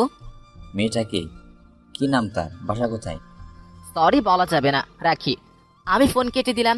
সাথে সাথে মায়া ম্যাডামের কল রিসিভ করতেই ম্যাম বলতে লাগলো, কুত্তা, জীবনে তোর মতো লুচ্চা আমি আর একটা দেখিনি।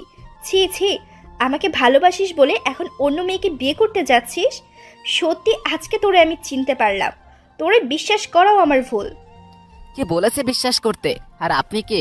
আর আমাকে বিশ্বাস করেন যে আমি আপনাকে বিশ্বাস করব? আর আপনি আমার লাইফে কেউ না, নোবডি। কি? আমি এখন নোবডি? হ্যাঁ। তোরে আমি সামনেই ফেলে দেখবি। কিছু করতে পারবেন না, রাখেন এখন। মেঘ শুনো। শুনতে চাই না। মেঘ মেঘ প্লিজ। আমি ফোনটা কেটে দিলাম। এবার উনিও বুঝুক আপন মানুষকে কষ্ট দিলে কেমন লাগে। ফোন রেখে আরেক কাপ কফি খেলাম। তারপর রুমে এসে পড়তে বসলাম। সামনে পরীক্ষা। পড়া শেষ করে উঠে দেখি মেঘার কল এসেছে অনেকগুলো। মোবাইলে সাইলেন্ট ছিল, তাই বুঝতে পারিনি। আমি কল ব্যাক করলাম। সাথে সাথে সে কল ধরে বলল, কোথায় ছিলে? কতক্ষণ ধরে কল দিচ্ছি? পড়তেছিলাম। পোস্টের মেয়েটিকে? আমার হবু বউ। মায়া? ওই নামের কাউরে আমি চিনি না। তোর মতো লুচ্চা আমি আর একটা দেখিনি। ছি ছি, একটা মেয়েকে ছেড়ে আরেকটা মেয়েকে কিভাবে ভালোবাসো তুমি? ছি মেঘ, তোমার জন্য যে ভালোবাসাটা ছিল আজ সেটা শেষ হয়ে গেছে। আমি ভুল ছিলাম তোমার বিষয়ে। তুমি সত্যি একটা খারাপ আর বাজে লোক। সমস্যা নাই, আমি জানি এটা। তোমার সাথে কথা বলতেও আমার ঘৃণা করছে। এই বলে কল কেটে দিলাম। এদিকে হাসতে হাসতে আমার পেট ব্যথা হচ্ছে। ঢিল সঠিক জায়গায় গিয়ে লেগেছে। এবার সামনে কি হয় দেখার পালা। পরীক্ষার দিন ঘনিয়ে এসেছে। এরই মধ্যে কারোর সাথে কোনো প্রকার কথা হয়নি, কারণ মোবাইলে 2টা সিমই খুলে রেখে দিয়েছিলাম। পরীক্ষার আগের দিন রাতে সিম খুললাম। ভেবেছিলাম মেঘা মেসেজ দিবে সেই দিনই। রাফিও অনলাইনে আছে, কিন্তু মেসেজ দিচ্ছে না। শুধু রিয়াজাই মেসেজ দিয়েছে, কারণ সে সব জানে। পরের দিন তন্নিকে সাথে নিয়ে বাসায় চলে আসলাম। সেখান থেকে রিক্সা নিয়ে পরীক্ষার হলে আসলাম। হলের সামনে এসে দেখি রাফি আর বাকিরা দাঁড়িয়ে আছে। আমি রাফির কাছে গিয়ে বললাম, কি অবস্থা তোর? বলতেই ঠাস ঠাস করে 2টা চর মেরে দিল আমাকে। তারপর বলতে শুরু করলো, সি সি, লজ্জা করো না তোর? তোর মতো লুচ্চা বন্ধুর জন্য কারণ না হয়। জানিস মায়া ম্যাডামের কি কষ্ট হচ্ছে, কিসের মধ্যে আছে উনি? তাতে আমার কি? সাথে সাথে ম্যাম এসে আমাকে থাপ্পড় মেরে বলল, তোর কি মানে? তুই আমাকে ভালোবাসিস না? ভালোবাসা এখন শুধু আমার হবু বউকে ঘিরে। এই মেয়েটা একতে দেখে মনে হয় কোনো নর্দমা থেকে উঠে এসেছে। আমি জানি মা এসব বলবে, সে রেগে আছে। তাই তন্নিকে আগে থেকেই সব বলে দিয়েছিলাম কি করতে হবে। আমি তোমাকে ভালোবাসি আর তুমিও আমাকে ভালোবাসো। কে বলছে আমি আপনাকে ভালোবাসি? আমি তো আমার হবু বউ তন্নিকে ভালোবাসি। কি বলছো এসব তুমি? প্লিজ মেঘ, এমন করিও না। আমি তোমাকে ছাড়া কিভাবে থেকেছি এই কয়দিন আমি জানি। কি কষ্টের মাঝে আমি কাটিয়েছি। ও আচ্ছা, কই আমি তো দেখতে পাচ্ছি না। পাশ থেকে রাফি বলল, মেঘ তুই এমন করেছিস কেন? তুই না ম্যামকে ভালোবাসিস, তাহলে কোথায় গেল তোর ভালোবাসা? আমি তন্নিকে ভালোবাসি। চল, দেরি হয়ে যাচ্ছে, এক্সাম শুরু হয়ে যাবে। মায়াকে কাঁদতে দিয়ে আমি চলে আসলাম পরীক্ষার হলে। কেমন জানি মায়ের কান্না মিশ্রিত মুখটা দেখতে খুব কষ্ট হচ্ছিল। আমি ওকে কষ্ট দিতে চাই না। পরীক্ষাটা শেষ হোক, তবেই আমি মায়াকে আপন করে নিব। জানি আমার রেজাল্ট তেমন একটা ভালো হবে না। কোনো মতে পরীক্ষা দিয়ে বের হলাম। বের হতেই তন্নি এগিয়ে এসে বলল, ভাইয়া পরীক্ষা কেমন হয়েছে? আরে চুপ, আস্তে ডাক, কেউ শুনলে সব প্ল্যান মাটি হয়ে যাবে। আচ্ছা, পরীক্ষা কেমন হয়েছে? মোটামুটি। ভাইয়া আগে পরীক্ষাটা মনোযোগ দিয়ে দে, তারপর না হয় যা করার করবি। ভাইয়া, মায়া আমার কাছে আসছিল। কখন? তুই পরীক্ষা দিচ্ছিলি তখন এসে আমাকে কাঁদতে কাঁদতে বলল সে তোকে অনেক ভালোবাসে, প্লিজ ওরে কষ্ট দিস না। একটু কষ্টে থাকুক, আজীবন আর কষ্টকে তার কাছেও আসতে দিব না। ওকে, এখন কি করবি? মায়ের কাছে চল। আমি আর তন্নি মায়ের কাছে গেলাম। তন্নি জানে সে কোথায়। মায়া আমাকে দেখে সে বলল, মেঘ প্লিজ এমন করো না। সরি, আমাকে ভুলে যাওয়াই আপনার ভালো। প্লিজ মেঘ, আমার ভুল হয়ে গেছে, আমাকে মাফ করে দাও। মাফ? আমি সেই কবে করেছি। তাহলে বলো ভালোবাসি। বললাম তো, আমার সব ভালোবাসা আমার হবু বউকে ঘিরে। প্লিজ মেঘ। সরি, আমি চলে আসলাম। ওকে কষ্ট দেওয়ার মানে এই না যে ওকে ভালোবাসি না, তবে আমার প্রতি ওর ভালোবাসাটাকে গভীর করার জন্য সব করা খুব জরুরি। এইভাবে পরীক্ষায় এসে আমার জন্য অপেক্ষা করত। ওর মায়াবী চেহারাটা আমাকে খুব কষ্ট দিত। ওকে কাঁদতে দেখে নিজের বুকটা ধুমড়ে মুচড়ে উঠত। তার ভালোবাসার গভীরতাকে খুব করে উপলব্ধি করতে পারছি আমি। পরীক্ষা শেষে সে এসে শুধু একটি কথা বলতো, মেঘ সত্যি কি ভালোবাসা যায় না আমায়? আমি চুপচাপ চলে আসলাম। পরীক্ষার প্রথম দিকে তন্নিকে নিয়ে আসতাম, শেষ কয়েকটা পরীক্ষায় ওকে নিয়ে আসিনি। বাসায় বসে আছে, কালকে পরীক্ষা শেষ হবে আর মায়াকেও আমি আমার মনের কথাটা বলে দিব। জান্নাত এসে বলল, ভাইয়া তুই কাজটা ঠিক করিসনি। কি বোন? তোর অধিকার নেই একটা মেয়ের ভালোবাসা নিয়ে খেলার। আরে আমি তো মেঘা, সরি। মায়ের সাথে একটু চুপ কর তুই। আর যদি তোর মতো কেউ আমাকেও করতো তখন, যদি আমার ভালোবাসার মানুষটা আমার সাথে এমন করতো তখন? সরি বোন, আমি কালকে সব ঠিক করে দিব। কাল যেন আমি ভাবিকে বাসায় দেখি, আর না হলে আমি আর কোনো দিনও তোর সাথে কথা বলবো না। বোন, এইটাই শেষ কথা। আমি জানি বোন রাগের মাথায় বলেছে, কিন্তু আমি তো শিওর মায়া ম্যাম আমার শুধুই আমার। উনি আমাকেই ভালোবাসে। পরদিন নিজের বাইকটা নিয়ে পরীক্ষার হলে গেলাম। আজকে পরীক্ষার পর মায়াকে নিয়ে পুরো শহরটা ঘুরবো। পুরো শহরে আমাদের ভালোবাসার রং মেখে দিব। এই শহর যেন সাক্ষী হব আমাদের ভালোবাসার। বুক কাঁপছে। পরীক্ষার হলে কিভাবে পরীক্ষা দিয়েছি জানি না। তাড়াতাড়ি হল থেকে বেরিয়ে প্রতিদিনের সেই জায়গায় গেলাম যেখানে মায়া দাঁড়িয়ে থাকে, কিন্তু সেখানে গিয়ে আমি অবাক হলাম। মায়া নেই, মনে হলো সে রেস্টুরেন্টে গেছে। তাই রেস্টুরেন্টে গেলাম খুঁজতে, কিন্তু পাইনি। ভয় হতে লাগলো। সবার আগে পরীক্ষার হল থেকে বের হয়েছিলাম।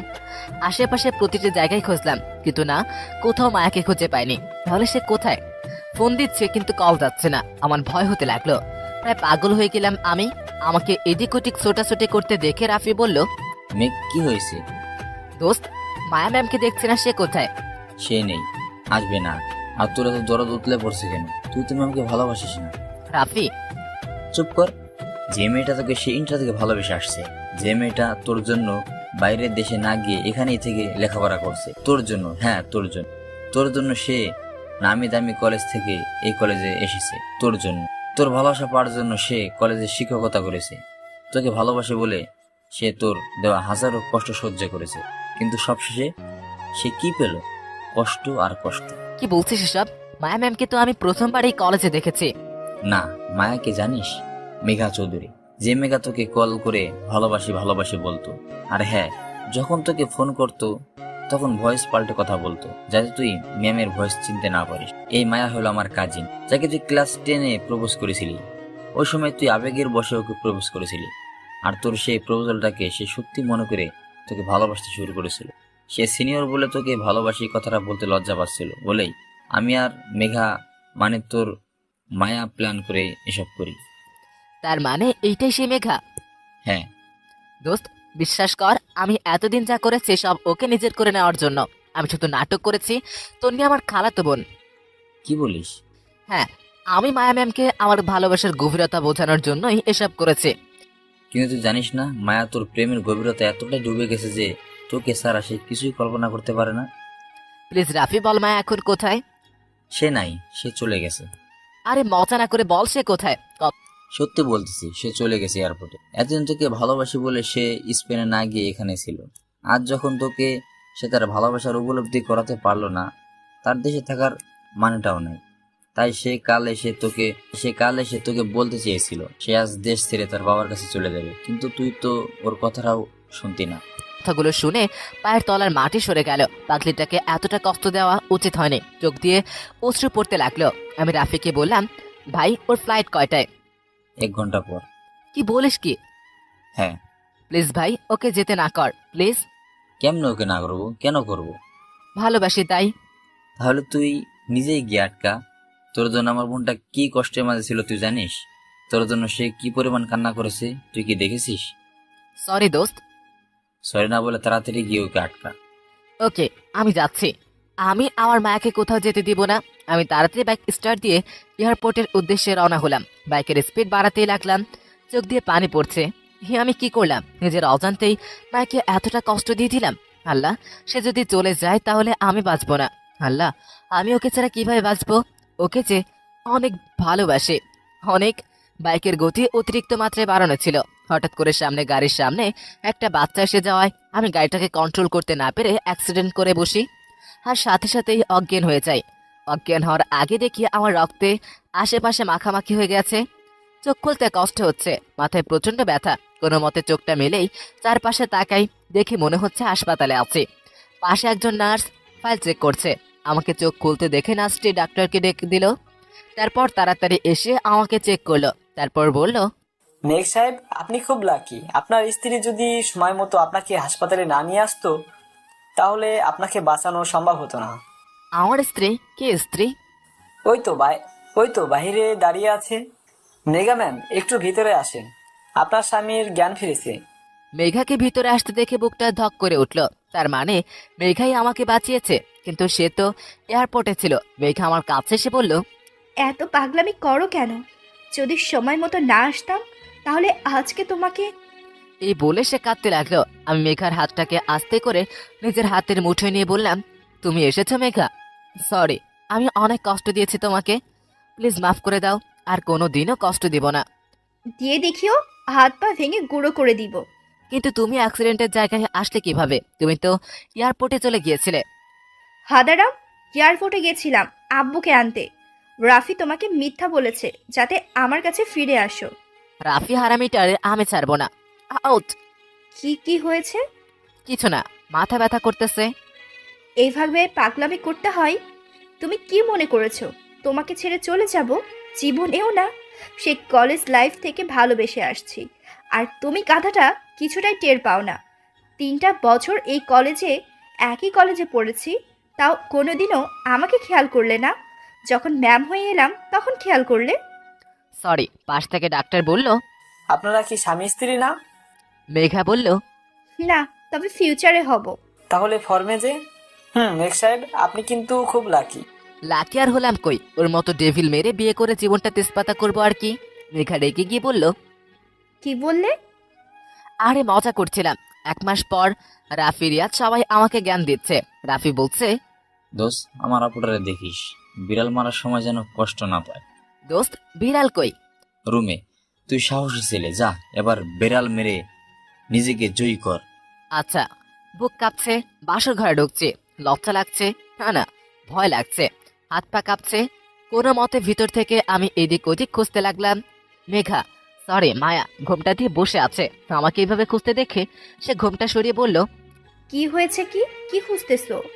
বিড়াল। বন্ধুরা বলেছিল আজ রাতে বিড়াল মেরে জয়ী হতে, কিন্তু বিড়াল যে খুঁজে পাচ্ছি না। মায়া রেগে গিয়ে বলল, কুত্তা, তুই এইদিকে আয়। মায়ার রাগে কণ্ঠ শুনে ওর সামনে গেলাম। কান ধরে উঠবস করা শুরু কর। কিন্তু কেন? করবি কি করবি না? কি আর করার, বাধ্য হয়ে তাই করতে লাগলাম। কি ডেভিল বউ, জীবনটাই তেজপাতা করে দিল। আমি বললাম, আচ্ছা ডেভিল ম্যাম। কি বললি? না মানে মায়া ম্যাম, কান ধরে উঠবস করার কারণ কি? কুত্তা, কারণ জানিস না? আমাকে অনেক কষ্ট দিলি, এখন পর্যন্ত প্রপোজ অ্যাকসেপ্ট করিস নাই। তোরে আমি আরো শাস্তি দিব।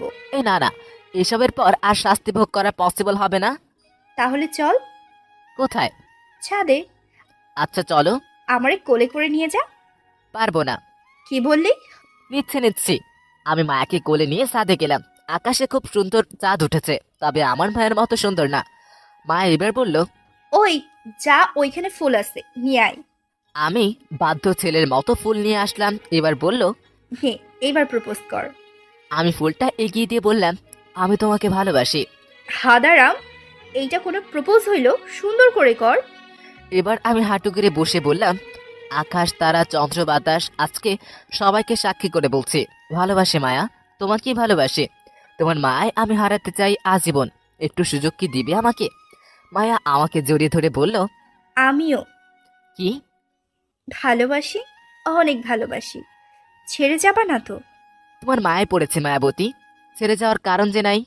পাগল। তোমার এখন শুধু আমার শাসন চলবে। যথাজ্ঞা মহারানী। ফাজিল।